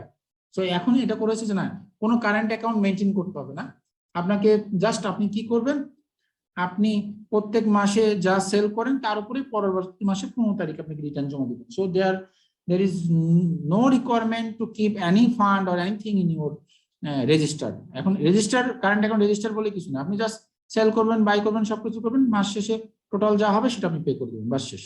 So এটা একটা অ্যাডভান্টেজ। আগের আইনে আরেকটা বিষয় ছিল, আপনাকে সার্কেল অফিস, যে আপনি ভ্যাটের আন্ডারে যে রেজিস্ট্রেশন নিয়েছেন যে সার্কেলের আন্ডারে, সেই সার্কেল অফিসে আপনাকে ইনভয়েস গুলো সাবমিট করতে হতো। এখন আর আপনাকে ইনভয়েস গুলো আর সাবমিট করতে হবে না সার্কেল অফিসে গিয়ে, কারণ এখানে আপনি সব অনলাইনে সাবমিট করবেন। সো ওই যে তার সাথে যোগাযোগ, তার সাথে কথাবার্তা, এগুলো সব কিন্তু আপনার আর থাকতেছে না আর কি। হ্যাঁ, আরেকটা হচ্ছে যে input tax credit shall be adjusted in the return. আগে ইনপুট ট্যাক্স ক্রেডিটের অ্যাডজাস্টমেন্টের ব্যাপারে নানান রকম জটিলতা ছিল, সবকিছু রিটার্নের সাথে অ্যাডজাস্ট করা যেত না, এগুলো আমরা ডিটেইল পরে যখন পড়বো তখন দেবো, আমি জাস্ট একটা প্রাইম অফিসে আলোচনা করছি। সো এখন এই আইনে এটাকে ইজি করা হয়েছে যে না, আপনি যত ধরনের ইনপুট ট্যাক্স ক্রেডিট আছে, আপনি কোনো একটা প্রোডাক্ট কিনলেন, ধরেন আপনি 100 টাকা দিয়ে একটা প্রোডাক্ট কিনলেন, এর উপর আপনি 15 টাকা ভ্যাট দিয়েছেন, তাহলে এই 15 টাকা আপনি আপনার রিটার্নে আপনি ক্রেডিট অ্যাডজাস্টমেন্ট নেবেন। ভ্যাটটা কিভাবে কাজ করে, ভ্যাটের একটা সাইকেল আছে, সাইকেলটা হচ্ছে আউটপুট ট্যাক্স। আউটপুট ট্যাক্স মানে সেলস। ধরেন আপনি 1000 টাকা একটা প্রোডাক্ট সেল করলেন, তাহলে এর উপর আপনাকে ভ্যাট দিতে হবে 15%, তাহলে 150 টাকা আপনাকে ভ্যাট দিতে হবে। এই যে 100 টাকা 1000 টাকা সেলস এর উপর যে 150 টাকা ভ্যাট দিবেন, this is call output VAT. কি বললাম, যে 1000 টাকা সেল করবেন, 1000 টাকা সেলস এর উপর আপনাকে 15% ভ্যাট দিতে হবে, কারণ ভ্যাটের রেট হচ্ছে 15%, এটাকে বলা হয় আউটপুট ভ্যাট। আর ইনপুট ভ্যাট কি, আপনি এই 1000 টাকার প্রোডাক্টটা সেল করার জন্য আপনি ওই গুডসটা সম্ভবত 600 টাকা দিয়ে কিনেছেন বা 800 টাকা দিয়ে কিনেছেন, ধরে নিলাম 600 টাকা দিয়ে কিনেছেন, তাহলে 600 টাকার উপর আপনি 15% ভ্যাট দিয়ে আসছেন, তাহলে 90 টাকা ভ্যাট দিয়েছেন। এই ভ্যাটটা আপনি আবার রিবেট নেবেন, এটাকে বলা হয় ইনপুট ভ্যাট। তাহলে আপনার আউটপুট ভ্যাট হচ্ছে 150 টাকা, ইনপুট ভ্যাট হচ্ছে 90 টাকা, মাইনাস করে 60 টাকা নেট ভ্যাট পে করবেন আপনি। এরপরে কি বললো, all increasing and decreasing adjustment in return. এখন আগের আইনে এখানেও কিছু ড্রব্যাক ছিল, এখন এটাকে ক্লিয়ার করা হয়েছে যে ইনক্রিজিং এন্ড ডিক্রিজিং অ্যাডজাস্টমেন্ট আপনি নেবেন। এখন কথা হলো ইনক্রিজিং অ্যাডজাস্টমেন্ট কি বা ডিক্রিজিং অ্যাডজাস্টমেন্ট কি। ধরেন আপনি একটা প্রাইভেট লিমিটেড কোম্পানি বা একটা পাবলিক লিমিটেড কোম্পানি, আপনি কারো কাছ থেকে কোনো প্রোডাক্ট কিনেছেন, সে একজন প্রকিউরমেন্ট প্রোভাইডার, সে আপনাকে কোনো টেন্ডারের অধীনে আপনাকে কোনো প্রোডাক্ট সাপ্লাই করলো, তো সেক্ষেত্রে এই যে সাপ্লাই করলো, সেক্ষেত্রে আপনাকে কি করতে হবে, ম্যান্ডেটরিলি আপনাকে অ্যাট সোর্সে ভ্যাট ডিডাক্ট করতে হবে, যেহেতু আপনি হচ্ছে ডিডাক্টিং অথরিটি। কারণ কারা কারা ডিডাক্টিং অথরিটি সেটা আইনে বলে দিয়েছে, যে কেউ আপনি চাইলেই ভ্যাট অ্যাট সোর্সে ডিডাক্ট করতে পারবেন। এটার জন্য বলে দিয়েছে public limited company, private limited company, bank, financial institution, government organisation, NGOs, এরা হলো authorise to deduct VAT at source. তাহলে এই যে আপনি যখন আমাকে একটা বিল করলেন, আমি আপনার কাছ থেকে অ্যাট সোর্সে ভ্যাট কেটে রাখলাম, এই ভ্যাটটা আমাকে গভর্নমেন্টকে জমা দিতে হবে। এই যে আমি কেটে রাখলাম এবং আমাকে এই টাকাটা জমা দিতে হবে, এটাকেই বলা হয় ইনক্রিজিং অ্যাডজাস্টমেন্ট। সো আপনি যদি কারো কাছ থেকে কোনো টাকা কেটে রাখেন বা কোনো কারণে গভর্নমেন্ট যদি আপনার কাছে টাকা পায়, সেটা আপনাকে ইনক্রিজিং অ্যাডজাস্টমেন্টের থ্রুতে অ্যাড করতে হবে। তাহলে আমরা উপরে কি দেখলাম, আউটপুট ভ্যাট, আমার কথার কথা 1000 টাকা ছিল, এর উপর আমি ভ্যাট দিলাম 150 টাকা, ইনপুট ভ্যাট ট্যাক্স ক্রেডিট আমি রিবেট নিলাম 600 টাকার উপরে 90 টাকা, তাহলে আমার নেট ভ্যাট হলো কত 60 টাকা। এরপরে ইনক্রিজিং অ্যাডজাস্টমেন্ট, আমি অ্যাড সোর্সে ভেন্ডরের পেমেন্টের সময় কথার কথা আমি অ্যাড সোর্সে ভ্যাট কেটেছি আরো 20 টাকা, তাহলে এটাকে যোগ করতে হবে আমাকে, যোগ করে তাহলে আমার হয়ে গেল হলো 80 টাকা। তারপরে আসি ডিক্রিজিং অ্যাডজাস্টমেন্ট। ডিক্রিজিং অ্যাডজাস্টমেন্ট কি, যে আপনি যখন কাউকে সাপ্লাই করলেন, আপনার কাছ থেকে যদি কেউ অ্যাড সোর্সে ভ্যাট কেটে রাখে, অথবা আপনি মনে করেন ইম্পোর্ট করে কোনো ম্যাটেরিয়াল নিয়ে আসছেন, তখন অ্যাড সোর্সে আপনার এটিভি কেটে রাখে, অ্যাডভান্স ট্রেড ভ্যাট বলে বা এটি বলে এখন, এই যে এটিটা কেটে রাখে, এটা আপনি ডিক্রিজিং অ্যাডজাস্টমেন্ট নেবেন। এই চারটার সমষ্টি হচ্ছে হলো ভ্যাট রিটার্ন আর কি। হ্যাঁ, এগুলো নিয়ে আমরা ডিটেইলি আলোচনা করব, তখন এটা আরো ক্লিয়ার হবে আর কি। হ্যাঁ, থার্ড লাস্ট হচ্ছে এখানে return is an application from both for refund and drawback. এবং আগে রিফান্ড এবং ড্রব্যাক পেতে হলে আপনার জুতা ক্ষয় করতে হতো, এখন আর এগুলো করতে হবে না। আপনি সিস্টেমে আপনার রিটার্নেই আপনি যদি আপনি গভর্নমেন্টের কাছে টাকা পান, আপনাকে একটা নির্দিষ্ট টাইম ফ্রেম দেওয়া আছে, সেই টাইম ফ্রেমের মধ্যে আপনাকে ক্লেম করতে হবে। আপনার যদি দেখা গেল যে আপনার ভ্যাট রিটার্নে নেগেটিভ আসছে, আপনাকে আপনার আউটপুট ভ্যাটের থেকে ইনপুট ভ্যাট বেশি, তাহলে আপনি রিফান্ড ক্লেম করবেন। একটা নির্দিষ্ট সময় 6 মাসের সময় দেওয়া আছে, সেই 6 মাসের পরে আপনি এটাকে রিফান্ড ক্লেম করতে পারেন। আর ড্রব্যাকটা কি, ড্রব্যাকটা হচ্ছিল আপনি যদি এক্সপোর্ট করেন, এক্সপোর্টকে বেসিক্যালি জিরো রেটেড গুডস অথবা সার্ভিস বলা হয়। দেশের বাইরে যদি এক্সপোর্টের যে সংজ্ঞা, সেখানে দুইটা বিষয় বলা আছে, যে আপনাকে এক্সপোর্ট করতে হলে সেটা অবশ্যই বাংলাদেশের টেরিটরির বাইরে যেতে হবে। অ্যান্ড সেকেন্ড কথা হচ্ছিল the remittance should be come through the banking channel. Liju Akter, আপনি একটা স্ক্র্যাচ দিয়েছেন, কাইন্ডলি টু চেক করেন। এটা আর কি মানে খারাপ লাগতেছে দেখতে। লিজু আক্তার, আপনার এন্ড থেকে আসছে এটা। আমাকে শুনতে পাচ্ছেন আপনি? Okay. So return on an application from both, এটা আমরা আলোচনা করলাম। কি যেন বলতেছিলাম, ভুলে গেছি, সরি। সো স্যার ড্রব্যাকটা বলতেছিলেন। স্যার ড্রব্যাক হয় আপনি এক্সপোর্ট করলেন, এক্সপোর্টের জন্য এক্সপোর্টের কথা বলতেছিলেন sir. Sorry, export zero export, এক্সপোর্টের কথা বলছিলাম। এক্সপোর্ট, আপনি যদি দেশের বাইরে কোনো প্রোডাক্ট এক্সপোর্ট করেন, এক্সপোর্টের জন্য দুইটা শর্ত। একটা হলো আপনাকে ফরেন কারেন্সি ব্যাংকিং চ্যানেলে বাংলাদেশে আসতে হবে, এবং প্রোডাক্টটা দেশের বাইরে টেরিটরির বাইরে যেতে হবে। এই দুইটা শর্ত পালন করলেই তখন এক্সপোর্ট হয়।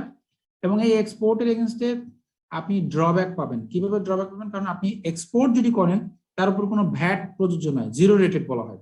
এক্সপোর্টের ক্ষেত্রে জিরো রেটেড, তার মানে কোনো ভ্যাট নাই। তাহলে আপনার যদি আউটপুট ভ্যাট না থাকে, কিন্তু আপনি পারচেস করার সময় ভ্যাট দিয়েছেন, তাহলে ইনপুট ট্যাক্স ক্রেডিট কিভাবে নেবেন? নেওয়ার তো কোনো সুযোগ নাই, যেহেতু আউটপুট ইজ জিরো। তাহলে এই জন্য আপনাকে গভর্নমেন্টের কাছ থেকে এটা ফেরত নিতে হবে, এটাকে ড্রব্যাক বলা হয় আর কি। হ্যাঁ, সো এগুলো নিয়ে আমরা ডিটেইল আলোচনা করব, অসুবিধা নাই। এরপরে এই আইনে কিছু চেঞ্জেস যেগুলো আসছে, সেক্ষেত্রে যেমন এক্সামশনের ক্ষেত্রে বলা হয়েছে যে যারা স্মল অ্যান্ড মার্জিনাল টাইপের ট্রেডার আছে বা স্মল এন্টারপ্রেনার্স আছে, তাদের ক্ষেত্রে আপ টু 50 লাখ টাকা টার্নওভার পর্যন্ত কোনো ভ্যাট পে করতে হবে না। যারা স্মল পানের দোকান, মুদি দোকান, এরকম টাইপের যারা অর্গানাইজেশন আছে, তাদের 50 লাখ টাকা যেহেতু যাদের নিচে তাদের রেভিনিউ, তাদেরকে কোনো রকম কোনো ভ্যাটের রেজিস্ট্রেশন নিতে হবে না, কোনো ভ্যাট দিতে হবে না। যদি 50,000 টাকার উপরে হয় এবং 3 কোটি টাকা পর্যন্ত থাকে আপনার রেভিনিউ এক বছরে, তাহলে কি করতে হবে? সেক্ষেত্রে আপনাকে 4% টার্নওভার ট্যাক্স পে করতে হবে। তখন আপনি টার্নওভার ট্যাক্স পে করবেন। তাহলে কি বললাম, 50 লক্ষ টাকার উপরে আপনার রেভিনিউ বা 3 কোটি টাকার কম, তাহলে আপনি টার্নওভার ট্যাক্স পে করবেন, এবং টার্নওভার ট্যাক্সের রেট হলো 4%। যেই কিনা আপনার টার্নওভার আপনার 3 কোটি টাকা যদি এক্সিড করে, then you are eligible to take the VAT registration, এবং সেই ক্ষেত্রে আপনাকে ভ্যাট পে করতে হবে। সেটা rate as per first schedule, second schedule বা থার্ড শিডিউলে বলা আছে। আপনার রেট 15% হলে 15%, 7.5 হলে 7%, 5.5% হলে 5% দিবে। সো আমরা এখানে তিনটা জিনিস জানলাম, যে 50 লক্ষ টাকা পর্যন্ত কোনো অর্গানাইজেশনের এক বছরের রেভিনিউ যদি 50 লক্ষ টাকা পর্যন্ত হয়, there will be no VAT will be applicable, they are exempted from VAT. However, if the turnover is between 50 lakhs to 3 crore, then he or she or that organization can take turnover tax registration. The rate will be 4%. And if the turnover will be more than 3 crore, then they are entitled for the VAT registration, and accordingly they need to pay the VAT. এই আইনে আমাদের 3টা schedule আছে. There are 3 schedules, and the first schedule, second schedules, and third schedules. The first schedules are basically for the exempted goods and services. যত ধরনের exempted goods এবং service আছে সেগুলো ফার্স্ট শিডিউলে বলা আছে. এখন exempted বলতে কি বোঝায়? অব্যাহতিপ্রাপ্ত, মানে যেটার উপর আপনাকে যে গুডস বা সার্ভিসের উপরে কোনো ভ্যাট পে করতে হবে না সেটাকে exempted গুডস অথবা সার্ভিস বলে. ফর এক্সাম্পল, ধরেন আপনার চাল, ডাল, ময়দা এগুলো যেমন নিত্য প্রয়োজনীয় পণ্য, অথবা আপনার সার্ভিসের ক্ষেত্রে ধরেন মন্দির, মসজিদ, ক্লাব, ডক্টর, এরকম বিভিন্ন রকম সঙ্গীত শিল্পী, এরকম বিভিন্ন রকম আছে, আর্টিস্ট, এদেরকে কোনো ভ্যাট পে করতে হয় না, দে আর এক্সেম্পটেড ফ্রম ভ্যাট। এরপরে সেকেন্ড শিডিউলে বলা আছে যে the product on which the supplementary duty is applicable, সেটাকে বলা হয়, সেটা সেকেন্ড শিডিউলে বলা আছে। সাপ্লিমেন্টারি ডিউটিটা কি? সাপ্লিমেন্টারি ডিউটি হচ্ছিল বিলাস জাতীয় এবং সোশ্যালি আনডিজারেবল গুডসের জন্য সাপ্লিমেন্টারি ডিউটি প্রযোজ্য হয়, সম্পূরক শুল্ক। হ্যাঁ, এটাও একটা আইনের ব্যত্যয়। Supplementary duty is a part of the VAT, কিন্তু যখন কোনো প্রোডাক্টের উপরে এসডি এবং ভ্যাট দুইটাই অ্যাপ্লিকেবল থাকে তখন তার সাথে এসডি যোগ করার পর তারপরে ভ্যাট হয়। ফর এক্সাম্পল, একটা প্রোডাক্টের কস্টিং হচ্ছে 100 টাকা, তার উপরে 10% এসডি, 15% ভ্যাট প্রযোজ্য। তাহলে কি হবে? এই 100 টাকার উপর 10% এসডি 10 টাকা, তাহলে 110 টাকা, এর উপরে 15% ভ্যাট প্রযোজ্য হবে, 16 টাকা 50 পয়সা। তাহলে এসডি যদিও ভ্যাটের একটা অংশ, তাহলে ভ্যাট ক্যালকুলেশনের সময় কিন্তু এসডি যোগ করে যে ভ্যালু হয় তার উপরে ভ্যাট ক্যালকুলেশন হয়। So this is a discrimination of the law. আর এটাকে ক্যাসকেডিং ইফেক্টও বলে, যে ট্যাক্স অন ট্যাক্স, কারণ একটা জিনিসের উপর দুইবার ট্যাক্স হলো, এখানে কিন্তু 1.5 টাকা বেশি ট্যাক্স দিতে হলো, কারণ এসডি যোগ করে এখানে নেওয়া হচ্ছে, এই জন্য একটা ক্যাসকেডিং ইফেক্ট বলা হয়। এরপরে থার্ড শিডিউলে বলা আছে যে কোন কোন প্রোডাক্টের উপরে কত রেটে বা গুডস এবং সার্ভিসের উপর কোন রেটে ভ্যাট হবে সেটা বলা আছে। সেখানে আবার বিভিন্ন প্যারামিটার দেওয়া আছে, 5% অথবা 7.5%, 10%, 15%, আবার কিছু কিছু ক্ষেত্রে ফিক্সড ভ্যাট আছে, যেমন 1000 টাকা পার মেট্রিক টন রডের উপরে বলা আছে, অথবা নিউজ প্রিন্টের উপরে বলা আছে। এগুলো আমরা দেখবো। So basically this are the 3 schedules as per the VAT and SD Act 2012. কারো কোনো কোশ্চেন থাকলে বলেন, আমি তখন আনসার করবো আর কি। এখানে ভ্যাটের রেট যেটা আছে সেখানে বলা হয়েছে স্ট্যান্ডার্ড রেট হচ্ছে 15%। এছাড়া আমি বললাম যে 5%, 7.5%, 10%, বিভিন্ন ক্ষেত্রে বিভিন্ন রকম রেট আছে স্পেসিফিক, এগুলো আমার অলরেডি আলোচনা হয়ে গেছে। আর ট্রেডার যারা আছে, ট্রেডারের উপরে ভ্যাটের রেট হচ্ছে 5%। ট্রেডার কারা? ট্রেডারের সংজ্ঞা হচ্ছে যে কিনা কোনো রকম ফিচার্স, ক্যারেক্টারিস্টিক্স এগুলো চেঞ্জ করে না, সে হচ্ছে ট্রেডার। যেমন ধরেন আপনি একটা ল্যাপটপ কিনবেন ফ্লোরা থেকে, তো ফ্লোরা কি করেছে? ল্যাপটপ তো সে বানায় না, সে বিদেশ থেকে কিনে নিয়ে আসছে, কিনে নিয়ে এসে আপনার কাছে বিক্রি করতেছে। So he didn't change any characteristics, any features, he just bring it or import it from the outside of the country and just selling it to the customers. So এই ধরনের অর্গানাইজেশনসকে ট্রেডার বলা হয়, যার উপরে ভ্যাট হচ্ছে 5%। যদি customise করে দিত সেক্ষেত্রে তো আমরা ট্রেডার বলতে পারতাম, তখন তো সে ট্রেডারের সঙ্গে মধ্যে বলবে না, তখন সে ম্যানুফ্যাকচারারের মধ্যে বলবে। Okay sir. আর ফার্মাসিউটিক্যালস এবং পেট্রোলিয়াম প্রোডাক্টের ক্ষেত্রে, ফার্মাসিউটিক্যালের ক্ষেত্রে ভ্যাট 2.4%, পেট্রোলিয়ামের ক্ষেত্রে 2%, ল্যান্ড ডেভেলপারের ক্ষেত্রে ভ্যাট 2%, এবং বিল্ডিং যদি 1 থেকে 1600 স্কয়ার ফিট পর্যন্ত হয় তাহলে ভ্যাট 2% হবে। যখন আপনি ভ্যাট রেজিস্ট্রেশন, বিল্ডিং এর রেজিস্ট্রেশন করবেন বা ফ্ল্যাটের রেজিস্ট্রেশন করবেন, 1600 থেকে আপনার অ্যাবভ হলে পরে 4.5%, এবং পুরাতন কোনো ফ্ল্যাট যদি আপনি কেনেন সেক্ষেত্রে ভ্যাটের রেট হচ্ছিল 2%। একটা কোশ্চেন ছিল প্লিজ। স্যার, আমি যদি ইম্পোর্ট করি সেক্ষেত্রে তো কাস্টমার সেক্ষেত্রে এটা আপনার 5% এর পরে এটা কিভাবে ট্রিটমেন্ট হবে? আমি বুঝতে পারিনি স্যার, ইম্পোর্টের ক্ষেত্রে 15% ভ্যাট তো কাস্টমস থেকে কেটে রাখে। কে বলছে? হ্যাঁ, রাখলো, ঠিক আছে। তারপরে স্যার যখন এটা সেল করা হবে তখন এটা 5% এটা কি অ্যাডজাস্ট করা যাবে? নো, আপনি যদি এটা কোশ্চেন, যেহেতু এটা আর্লি কোশ্চেন করে ফেলেছেন, আমি পরে বলতাম। মাথায় রাখতে হবে একমাত্র 15% রেট অথবা স্ট্যান্ডার্ড রেটে যদি আপনি ভ্যাট পে করেন তাহলে আপনি ইনপুট ট্যাক্স ক্রেডিট নিতে পারবেন। একমাত্র 15% রেটে ভ্যাট পরিশোধ করলেই আপনি ইনপুট ট্যাক্স ক্রেডিট নিতে পারবেন। কিন্তু আপনি যদি 15% নিচে কোনো রেটে ভ্যাট পে করেন, মানে আপনার আউটপুট ভ্যাট যদি 15% নিচে হয়, 10%, 5%, তাহলে আপনি কোনো ইনপুট ট্যাক্স ক্রেডিট নিতে পারবেন না। উনি যে এক্সাম্পলটা দিয়েছেন যে আমি একজন ইম্পোর্টার, আমি একটা কিনে নিয়ে আসছি, কোনো কিছু ইম্পোর্ট করেছি 100 টাকা দিয়ে, আমার ইম্পোর্টের সময় 15 টাকা ভ্যাট কেটে রেখেছে, আর আমার আউটপুট ভ্যাট হচ্ছে 5 টাকা, তাহলে আমাকে 5 টাকার উপরে আমাকে ওই 5 টাকাও দিতে হবে এবং 15 টাকা যে দিয়ে আসি এটা আমার কস্ট অফ গুডস সোল্ডের অংশ। কিন্তু এমন যদি হতো আমি একজন ইম্পোর্টার, আমি ইম্পোর্ট করে নিয়ে এসেছি এবং আমি আমার আউটপুট ভ্যাট হচ্ছে 15%, আমি 15% ভ্যাট দিই, তাহলে আমি যে পরিমাণে ভ্যালু এডিশন করি, ধরেন আমি 100 টাকা দিয়ে কিনে নিয়ে এসে 200 টাকার ভ্যাট পরিশোধ করলাম, তাহলে 200 টাকা আমার সেল প্রাইস, 200 টাকার উপর আমি 30 টাকা ভ্যাট দিব এবং ওই ইম্পোর্টের সময় যে 15 টাকা ভ্যাট দিয়ে আসি সেটা আমি রিবেট নিবো, তাহলে আমি নেট ভ্যাট পে করবো 15 টাকা। আর এই ক্ষেত্রে কি হচ্ছে, আমি একজন ইম্পোর্টার, আমি 100 টাকা দিয়ে কিনে নিয়ে আসি, 15 টাকা ভ্যাট দিয়েছি, এটার উপর আমি 15 টাকা ভ্যাট দিব, আবার ওখানে আমি 200 টাকা সেল করতেছি, এর উপর আমি 5 10 টাকা ভ্যাট দিব, তার মানে আমি ভ্যাট দিলাম এখানে 25 টাকা। This is the difference. Now is clear? Yes, sir. ওকে। তো ফার্স্ট শিডিউলের আন্ডারে যেমন কিছু প্রোডাক্টের কথা যদি আমি বলি, live animal, meat, fish, natural honey, vegetable, spicy, sweet, rice, barley, oil seeds, natural science, এগুলো অনেক কিছু আছে যেগুলো কিনা এক্সেমটেড আর কি। আর যদি আমরা সার্ভিসের কথা বলি, basic service of cultivation, irrigation, services of social welfare, medical, health service, rehabilitation service, এগুলোর উপর কিন্তু কোনো ভ্যাট নেই। Services related to the culture, printing of books, newspaper, magazine, library or sort of museum, gallery, zoo, service related to the finance, life insurance policy আপনি যদি করেন, stock, share মার্কেটের, stock এক্সচেঞ্জের উপরে, এগুলোর উপর কোনো ভ্যাট প্রযোজ্য নয়। পার্সোনাল সার্ভিস যেমন journalism, acting, singer, writer, performer, dance performer, translator, driving, এগুলোর উপর কোনো ভ্যাট নাই। এবং রিলিজিয়াস যারা আছে, যেমন টেম্পল আছে, চ্যারিটেবল অ্যাক্টিভিটিস আছে, এগুলোর উপরে কিন্তু কোনো রকম কোনো ভ্যাট প্রযোজ্য হবে না। এরপরে এসডির কথা বলা হয়েছে। এসডির 3টা টেবিল আছে, এখানে গুডস যেগুলোর উপরে এসডি প্রযোজ্য, এগুলো কিন্তু আমি সব প্রিসাইসলি বলছি, এখানে কিন্তু অনেক বড়, আমি জাস্ট আইডিয়া দেওয়ার জন্য। যেমন fresh food, spicy, refined coconut oil, cigarette, granite, cement, petroleum product, paint, এই কসমেটিক্স, হরেক রকম আইটেম আছে, মোটর কার, অ্যালকোহল, এগুলোর উপরে এসডি প্রযোজ্য।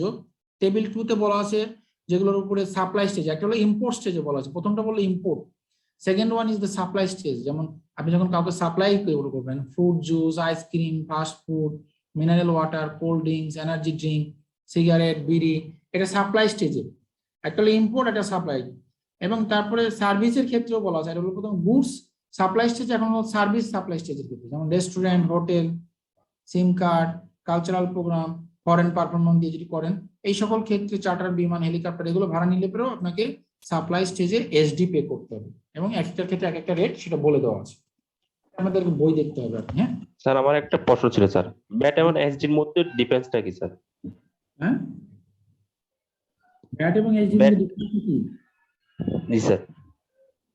ভ্যাটটা হচ্ছে আপনার ওই যেটা বললাম যে এসডিটা কি, এসডিটা হচ্ছিল সাপ্লিমেন্টারি ডিউটি বা সম্পূরক শুল্ক। সম্পূরক শুল্কটা বেসিক্যালি হয় সব প্রোডাক্টের উপরে না, এটা কিছু কিছু প্রোডাক্টের উপরে হয় এবং সোশ্যালি আনডিজারেবল গুডস এর উপর বেশি হয় বা লাক্সারিয়াস গুডস এর উপরে হয়। ফর এক্সাম্পল, স্যার এটা কেন ধার্য করা হয়, মানে এসডিটা কেন ধার্য করা হয়? করা হয়েছে যাতে, এটা 2টা কারণ আছে। একটা কারণ হচ্ছে হলো গভর্নমেন্টের রেভিনিউ আর্ন করার জন্য, যাতে গভর্নমেন্টের এই যে এত বড় বড় ইনফ্রাস্ট্রাকচার হচ্ছে, মেট্রো রেল হচ্ছে, তারপরে আপনার কর্ণফুলী টানেল হচ্ছে, সরকারের এত রেভিনিউ কোত্থেকে আসবে? সরকার তো কোনো ইনকাম করে না, সরকার তো ইনকাম করে থ্রু কি এর মাধ্যমে, আপনার হচ্ছিল এগুলোর মাধ্যমে, মানে এনবিআর এর থ্রুতে।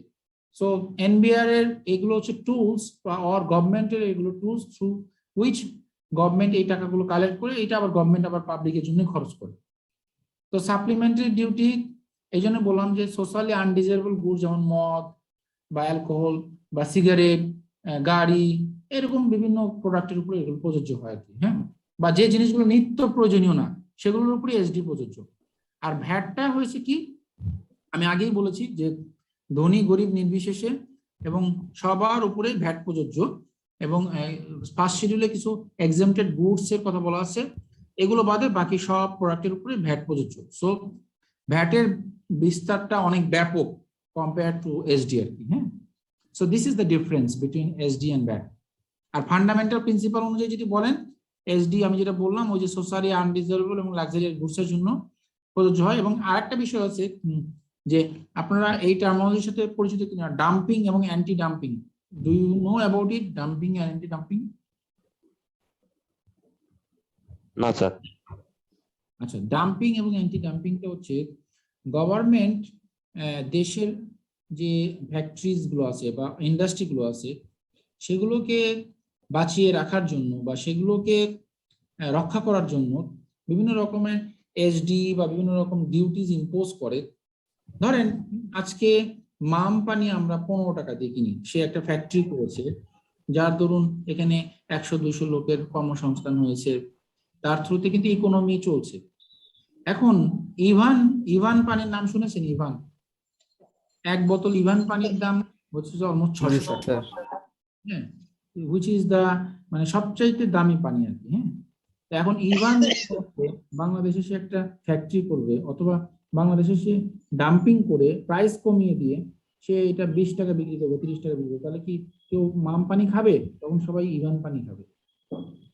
তাহলে কি হলো, এই জন্য গভর্নমেন্ট কি করে, যাতে বাইরে থেকে কেউ এসে দেশের ভিতরে এরকম ভাবে মনোপলি কোন একটা প্রোডাক্টের দাম কমিয়ে দিয়ে সে মার্কেটটাকে নষ্ট না করবে, এই জন্য গভর্নমেন্ট এখানে অ্যান্টি ডাম্পিং করে, মানে তার উপর ডিউটিস স্ট্রাকচার এরকম অনেক কিছু ইম্পোজ করে দেয়, যাতে ওই প্রোডাক্টের প্রাইসটা লোকালি যে প্রোডাকশন হয় তার কাছাকাছি থাকে বা তার থেকে যেন বেশি হয়, যাতে লোকাল ইন্ডাস্ট্রিটা ইম্প্যাক্টেড না হয়। এই ধরেন এই যে ইম্পোর্টস যে আপনার fish, fruit, spicy, refined coconut oil, এগুলো সবই তো দেশে পাওয়া যায়। তো এইগুলো, সিমেন্ট, এখন আপনি বাংলাদেশে লাফার সিমেন্ট ফ্যাক্টরি করেছে অথবা হোলসিম সিমেন্ট ফ্যাক্টরি করেছে, আপনি বলেন যে না আমি বিদেশ থেকে সিমেন্ট নিয়ে আসবো, তাহলে বাংলাদেশের সিমেন্ট ফ্যাক্টরি চলবে কি করে? এই জন্য করেছে কি, ঠিক আছে তুমি নিবা, নাও, অসুবিধা নাই, বেশি দাম দিতে মানে নিতে হবে। আইসক্রিম তো ইগলু আছে, ফ্রেশ জুস, ফুটিকা আছে, আপনি এটা না খেয়ে আপনি বলবেন যে না আমি তো থাইল্যান্ডের জুস খাবো, খাও, অসুবিধা নাই, তুমি টাকা বেশি দাও। বুঝতে পেরেছেন? তো এই হচ্ছে গভর্নমেন্টের পলিসি। গভর্নমেন্টকে সবসময় কিন্তু ব্রডার পার্সপেক্টিভ চিন্তা করতে হয়, তো ওইভাবে চিন্তা করেই কিন্তু তারা এই ডাম্পিং গুলো করে বা অ্যান্টি ডাম্পিং গুলো করে। হ্যাঁ স্যার, একটা কোশ্চেন ছিল। হ্যালো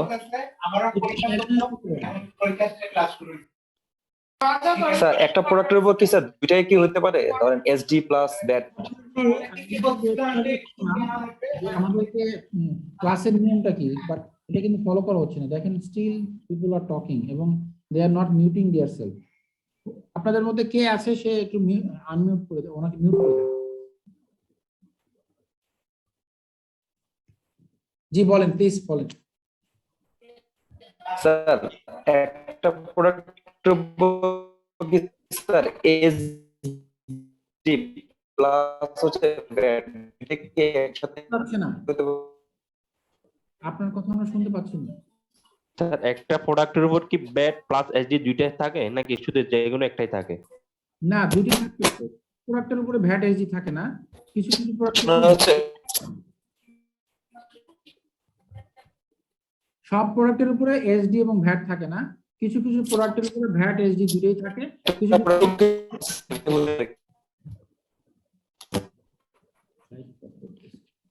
আচ্ছা বলেন, আর কি আর কোশ্চেন আছে বলেন।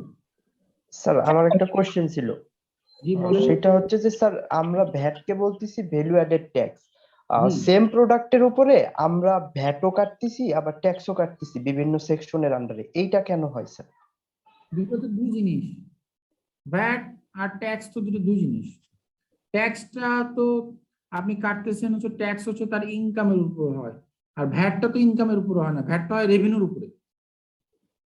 এবং এটা দেয় কে? ভোক্তা বা কনজিউমার। সো আপনি যখন একটা প্রোডাক্ট 100 টাকায় সেল করছেন, 100 টাকার উপরে যদি 15% ভ্যাট প্রযোজ্য হয়, তাহলে 15 টাকা ভ্যাট আপনি কেটে রাখছেন কার কাছ থেকে? কনজিউমারের কাছ থেকে। সো কনজিউমার অ্যাকচুয়ালি পে করতেছে আপনাকে 115 টাকা, তার ভিতরে 100 টাকা আপনার ইনকাম বা আপনার রেভিনিউ, আর 15 টাকা হচ্ছিল গভর্নমেন্টের রেভিনিউ। আপনাকে দায়িত্ব দেওয়া হয়েছে এই রেভিনিউটাকে কালেক্ট করার জন্য। কালেক্ট করে আপনি গভর্নমেন্টকে জমা দিয়ে দিচ্ছেন, you are a only collecting authority. আর ট্যাক্সটা কি হচ্ছে, ওই 100 টাকার উপরে ধরেন আমরা ট্যাক্সের রেট হচ্ছে 3%। সো ওইটা হচ্ছে হলো ওর ইনকাম, ধরে নেওয়া হয়েছে যে তার ইনকামটা এখানে অনেক কম, এই জন্য আপনি 100 টাকার উপর 3 টাকা ট্যাক্স কেটে রাখছেন, এবং এটা কিন্তু তার কস্ট না। এবং এই 3 টাকা বছর শেষে সে যখন তার ইনকাম ট্যাক্স রিটার্ন দিবে, তখন সেটা অ্যাডভান্স ট্যাক্স হিসেবে ক্লেম করবে। বছর শেষে তার যে টোটাল ইনকাম হবে তার উপর যে ট্যাক্স আসবে, ধরে নিলাম তার 1 লাখ টাকা ইনকাম হলো, 1 লাখ টাকা ইনকামের উপরে তার ট্যাক্স আসলো 20,000 টাকা। এর ভিতরে অ্যাড সোর্সে যে ট্যাক্স কেটে রাখেছে 5,000 টাকা, সেটা মাইনাস করে সে 15,000 টাকা ট্যাক্স পে করবে। সো দুইটা তো দুই জিনিস, totally different concept. Okay sir, thank you. Sir আমার একটা কোশ্চেন ছিল, স্যার বিদেশি পণ্যের দাম যখন বাড়াবো এটাই কি অ্যান্টি ডাম্পিং? জি, এটা অ্যান্টি ডাম্পিং। নট অনলি বিদেশি পণ্য, যে কোনো ক্ষেত্রে হতে পারে। আমি জাস্ট একটা এক্সাম্পল দিয়েছি, এটাকে অ্যান্টি ডাম্পিং বলা হয়। যেমন আমি আপনাদেরকে একটা এক্সাম্পল দিই, গ্রামীণ ফোন এবং সেবা যখন প্রথম দিকে ছিল, তারপরে আপনার যখন বাংলা লিংক আসে, তার আগে কল রেট ছিল, আমার মনে পড়ে 1997 এর দিকে কল রেট ছিল 60 টাকা পার ইউনিট পার মিনিট, এবং সেটের দাম অনেক বেশি ছিল। ওরা আসে কি করলো, 3,000 টাকা না জানো 4,000 টাকায় সেট এবং দিল, এবং 6 মাসের টক টাইম ফ্রি না জানো কি দিল, এবং তারা কি করলো, কল রেট কমিয়ে দিল 3.5 টাকা। এই যে মার্কেটে এসে তারা একটা রিভলিউশন ক্রিয়েট করলো। তার আগে তো গ্রামীণ ফোন মানুষের টাকা রক্ত চুষার মতো খেয়ে ফেলছে। হ্যাঁ, এই যে মার্কেটে এসে সে গ্রামীণ বাংলালিংকের ডাম্পিং করলো, যার জন্য কিন্তু তখন এটা চেঞ্জ হয়ে গেল। হ্যাঁ, তো এটাকে বলা ডাম্পিং। আর অ্যান্টি ডাম্পিং হচ্ছে ঠিক তার উল্টোটা, যদি প্রাইস বাড়িয়ে দেওয়া হয় সেটাকে বলা হয় অ্যান্টি ডাম্পিং। ক্লিয়ার? জি স্যার, থ্যাংক ইউ। এরপরে আপনার কিছু কিছু গুডস এর উপরে 5% VAT applicable, like milk powder, spicy, handmade biscuit. আমি এগুলো লিস্ট আপনাদের কাছে আছে, আপনার first schedule, second schedule, third schedule দেখে নেবেন, ওখানে সব রেট দেওয়া আছে। LP gas, GP sheet, electric transformer, এগুলোর উপর 5% ভ্যাট প্রযোজ্য। আর সার্ভিসের ক্ষেত্রে বলতেছে internet service, engineering firm, furniture shop, jewellery, transport contractor, electric supply, English medium school, ride sharing, selling goods through online, এটার উপর 5% ভ্যাট প্রযোজ্য। আগেরটা গুডস, পরেরটা সার্ভিস। টেবিল 2 তে বলা হচ্ছে 7.5% ভ্যাট প্রযোজ্য। সেগুলো কি কি হচ্ছে, duplex board, cigarette, bidi, paper, simplex, packing, colour book, paper. আর আপনার সার্ভিসের ক্ষেত্রে 7.5% কোনটা, non AC, hotel, restaurant, construction firm, furniture manufacturer, procurement provider, auction buyer, amusement theme park, seller of readymade garments, এটার উপরে 7.5% ভ্যাট প্রযোজ্য। জি বলেন, আশরাফুল বলেন। স্যার ট্রেডার এন্ড প্রকিউরমেন্ট প্রোভাইডারের মধ্যে যদি স্যার ডিফারেন্স একটু বলতেন। It's too early to give you this answer. You need to wait for it. এই মুহূর্তে বললে ওকে স্যার, কনফিউজ হয়ে যাবেন আর কি। This class is not ready to take this answer. Okay sir, I'll tell you, but not now. Part ক তে আরো আছে কিছু কিছু প্রোডাক্টের উপর 10% ভ্যাট, ইলেকট্রিক পোল। আবার কিছু কিছু ক্ষেত্রে সার্ভিসের ক্ষেত্রে যেমন আছে garage and workshop, AC restaurant, dockyard, printing press, auctioneer, repair and service, security service, participation in board meeting, tailoring shop, এগুলোর উপর 10% প্রযোজ্য। এরপরে ফিক্সড যে ভ্যাট গুলো যেটা বলা আছে, নিউজ প্রিন্ট 1600 টাকা পার মেট্রিক টন, ইয়ার্ন 4 টাকা পার কেজি, জেনারেল ব্রিক্স 450 টাকা 1000 পিস, স্ক্র্যাপ বা শিপ স্ক্র্যাপ 1000 টাকা পার মেট্রিক টন, এমএস প্রোডাক্ট মানে রড 1200 টাকা পার মেট্রিক টন, ব্যালেট বা নোট হলে পারে সেটা 1000 টাকা পার মেট্রিক টন। এখানে বিভিন্ন রকম বলা আছে, 2000 টাকাও বলা আছে। তারপরে বলা আছে সিম কার্ড, এই যে আমরা যে মোবাইলে সিম ইউজ করি, পার সিমের জন্য 200 টাকা করে ভ্যাট প্রযোজ্য। এছাড়া সকল ক্ষেত্রে 15% ভ্যাট প্রযোজ্য, এবং আপনাকে 15% এটা ভ্যাট পে করতে হবে, এই বাদে যা আছে। গভর্নমেন্ট আরো কি করেছে, ট্রান্সপারেন্সি এবং রেসপন্সিবিলিটির জন্য গভর্নমেন্ট একটা এসআরও দিয়েছে, যেখানে বলা হয়েছে কোনো organisation if their revenue is more than 5 crore টাকা or 5 crore, they have to take the government software, computer software দিয়ে তাদের হিসাব রাখতে হবে, সো দ্যাট তারা যেন কোনো ফাঁকি না দিতে পারে। ওই সফটওয়্যার নিয়ে আপনাকে বিজনেস করতে হবে। এটা একটা কম্পালসরি অর্ডার, যেটা 2019 এ দেওয়া হয়েছে। এবং আরো যেটা করা হয়েছে যে ইএফডি বলা হয়, electronic physical device and sales data controller, এগুলো বসানো হয়েছে। যে বিভিন্ন দোকানে গেলে দেখবেন যে তারা এখন এই পজ মেশিনের মতো মেশিন থাকে, যেটা দিয়ে সব রেভিনিউ পোস্টিং দেয়, সো দ্যাট অটোমেটিক ওই এনবিআর এর সার্ভারে চলে যায় যে আপনার আজকে কত সেল হয়েছে, তারপর কত ভ্যাট আসছে, সো দ্যাট আপনি এটাকে কোনোভাবে এসকেপ করতে না পারেন। আর আমার একটা প্রশ্ন স্যার, জি স্যার কোন একটা ব্যাট অফিসার যদি চাই সফটওয়্যার মেইনটেইন করলে, ওনাদের কি এখতিয়ার আছে, মানে ওনাদের সফটওয়্যার গুলো দেখার জন্য ব্যাট রেজিস্টার থেকে কোনো লোকই যদি দেখতে চায়? অবশ্যই তাদের সেই রাইটস দেওয়া আছে, আপনার সিস্টেম তারা দেখার রাইটস আছে, তারা দেখতে পারবে, তারা এক্সামিন করতে পারে, everything they have that rights. Software তো স্যার অ্যাপ্রুভ করে নিয়ে আসতে হবে, তাই না স্যার? হ্যাঁ হ্যাঁ, এটা তো সফটওয়্যার অ্যাপ্রুভ দুই রকম আছে। হলো যে আপনি যদি আপনার নিজস্ব সফটওয়্যার ইউজ করেন, ওদের ডেজিগনেটেড সফটওয়্যার না নেন, ধরেন আপনি এসএপি ইউজ করেন অথবা ওরাকল ইউজ করেন, সেক্ষেত্রে তার যা যা ক্যারেক্টারিস্টিক্স ফিচার্স আছে তার সবকিছু আপনার এখানে থাকতে হবে, এবং এটা আপনি কোনোভাবে এডিটেবল করা যাবে না। এটা আপনার সব ধরনের ডেটা থাকতে হবে, মুছতে পারবেন না কোনো কিছু আর কি। হ্যাঁ, রিয়েল টাইম ডেটা দিবে, এবং আপনাকে তাদেরকে কনভিন্স করতে হবে, এবং তাদের টেকনিক্যাল লোক এসে দেখবে, চেক করবে, যদি তারা স্যাটিসফাই হয় তাহলে, এবং আপনার তার যা যা ইনফরমেশন লাগবে সকল তথ্য যদি থাকে, তাহলে আপনি আপনার এক্সিস্টিং সফটওয়্যার ইউজ করতে পারবেন। আদারওয়াইজ আপনাকে ওদের ডেজিগনেটেড বিভিন্ন ভেন্ডর আছে, তাদের থ্রুতে আপনি সফটওয়্যার নেবেন, তাহলে ওইটাই অ্যাপ্রুভ, মানে তারা বলেই দিয়েছে যে এই ভেন্ডরের কাছ থেকে নিলে এটা অ্যাপ্রুভ, তারপর তাকে ইনফর্ম করতে হবে যে আমি অমুকের কাছ থেকে নিয়েছি। আরো কি বলা হলো, VAT has been imposed household articles made of plastic or aluminum, soybean oil, palm oil, astrologist, marriage media, supply of entertainment program, serial, drama, telefilm, broadcast, television channel, YouTube, Facebook, এগুলো নতুন আসছে, টেলিকম ইকুইপমেন্ট অন ইম্পোস্টেড, এগুলোর উপরে VAT প্রযোজ্য হচ্ছে। আর HD এর ক্ষেত্রে কি বলা হলো, যে 10% HD on issuance of renewal of all kind of vehicle registration. আপনি এখন একটা গাড়ির রেজিস্ট্রেশন আপনি রিনিউয়াল করবেন, তখন আপনার 10% এইচডি দিতে হবে রোড পারমিট ফিটনেসের সময় আর কি। হ্যাঁ, এইচডি 20 to 25% ইনক্রিজ করা হয়েছে চার্টার এয়ারক্রাফটের এবং হেলিকপ্টারের ক্ষেত্রে, আগে যা ছিল সেটা থেকে এটাকে বাড়ানো হয়েছে। 5% এইচডি ইম্পোজ করা হয়েছে আইসক্রিমের উপরে। এইচডি 5 to 10% করা হয়েছে service provider through mobile phone, সিম কার্ড, ড্রিম কার্ড। এই জন্য দেখবেন আপনি কথা বললে তাড়াতাড়ি টাকা শেষ হয়ে যায়।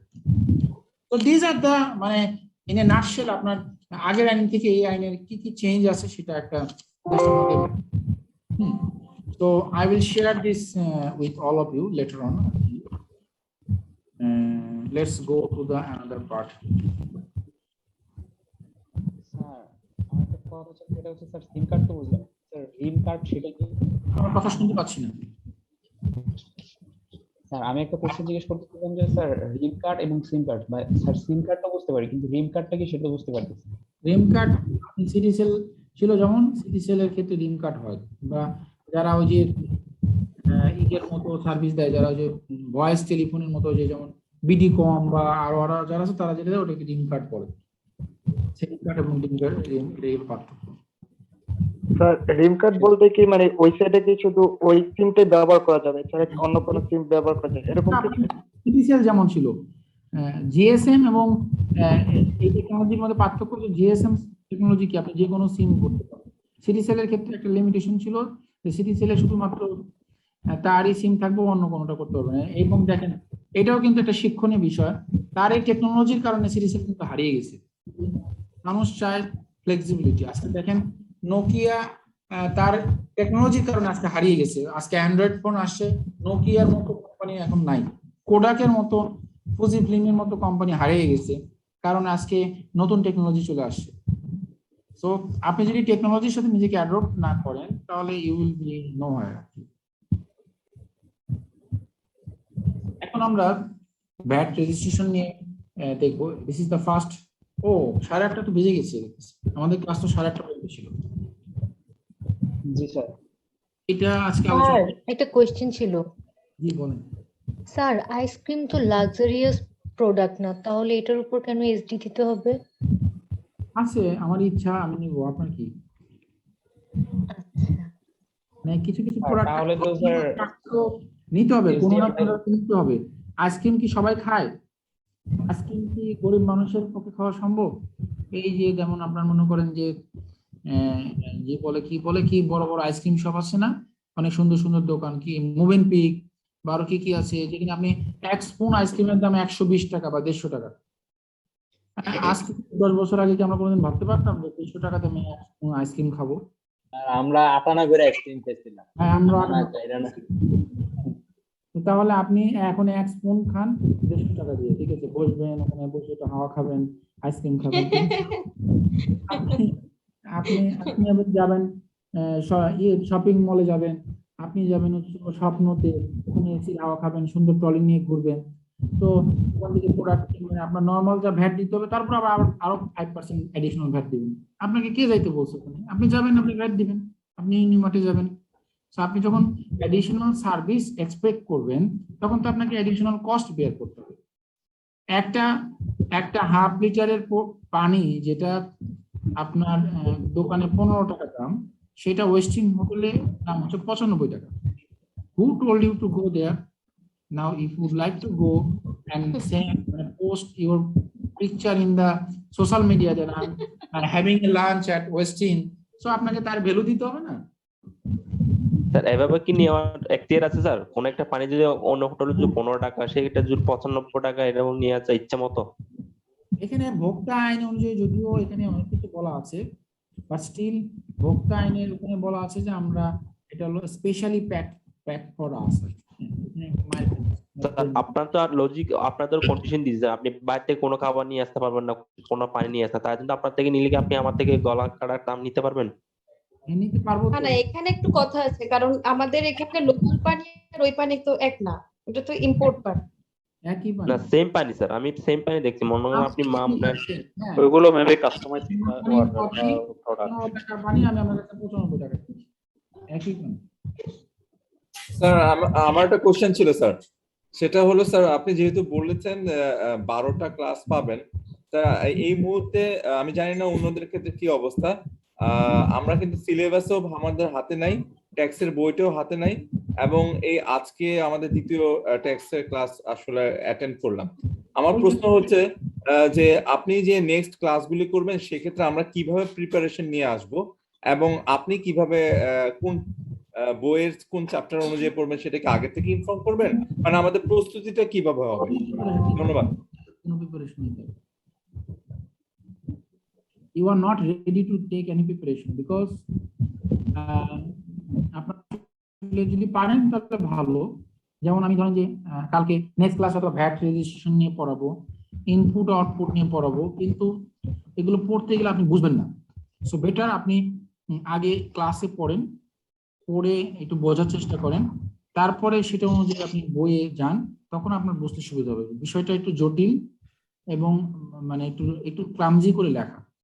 আমি আপনাদেরকে একটা শীট দিয়ে দিচ্ছি, 20 পেজের একটা শীট, যদিও এটা গত বছরের আপডেট করা, কিন্তু এখানে ম্যাক্সিমাম জিনিসগুলো আছে থিওরিটিক্যাল বিষয়গুলো, যেটা বইয়ে হয়তো বা এটা ডিটেইলে নাই। আপনারা যেটা করতে পারেন, আপনাদের অ্যাপ্লিকেশন লেভেলের যে পুরনো বই আছে, গত বছরের বইও যদি থাকে, সেখানে ভ্যাটের পার্টটা ওটা দেখেন আপনারা, ওখানে থিওরিটিক্যাল বিষয়গুলো ম্যাক্সিমামই কভার করা আছে। ওই পার্টটা আপনারা যদি পড়েন তাহলে আপনাদের নলেজটা বাড়বে। আর আপনি যদি আমাদের তো কোনো বই নেই স্যার, আমাদের কাছে কোনো এরকম ট্যাক্সেশনের কোনো ব্যাটের বই নেই। আমার কাছে আছে, কারণ আমি যখন বই কিনতে গিয়েছিলাম নীলক্ষেতে, তখন আমাকে অ্যাপ্লিকেশন লেভেলের বইটা দিয়ে দিয়েছিল তারা। অ্যাপ্লিকেশন লেভেলের বই এটা কালেক্ট করেন, ওখানে ভ্যাটের পার্টটা যেটা আছে। আচ্ছা, আমি আপনার লাইনে থাকেন, আমি আপনাদেরকে দিচ্ছি আমার কাছে কি কি আছে আগে দেখি। আমার তো সময় শেষ হয়ে গেছে।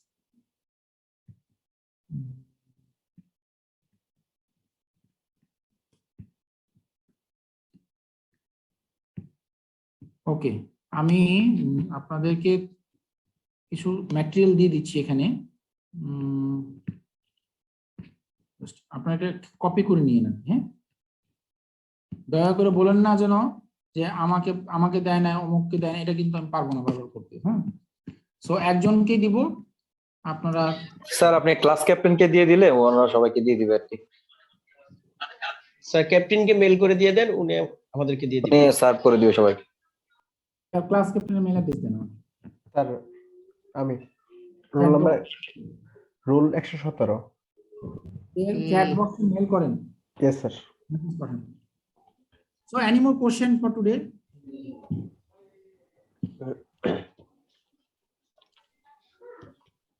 আপনি আমাকে একটা মেসেজ পাঠান তো ভাইয়া, এটা আমার পার্সোনাল নাম্বার, এই নাম্বারে আমাকে একটা মেসেজ পাঠান। হ্যাঁ, মেসেজ পাঠিয়ে দেন, আমি আপনাকে মেল পাঠাচ্ছি একটু পরে আর কি। হ্যাঁ আমি যেটা বললাম, আপনাদেরকে রিকোয়েস্ট করেছি আপনারা ক্লাস করেন, আশা করি আপনাদের সময় নষ্ট হবে না।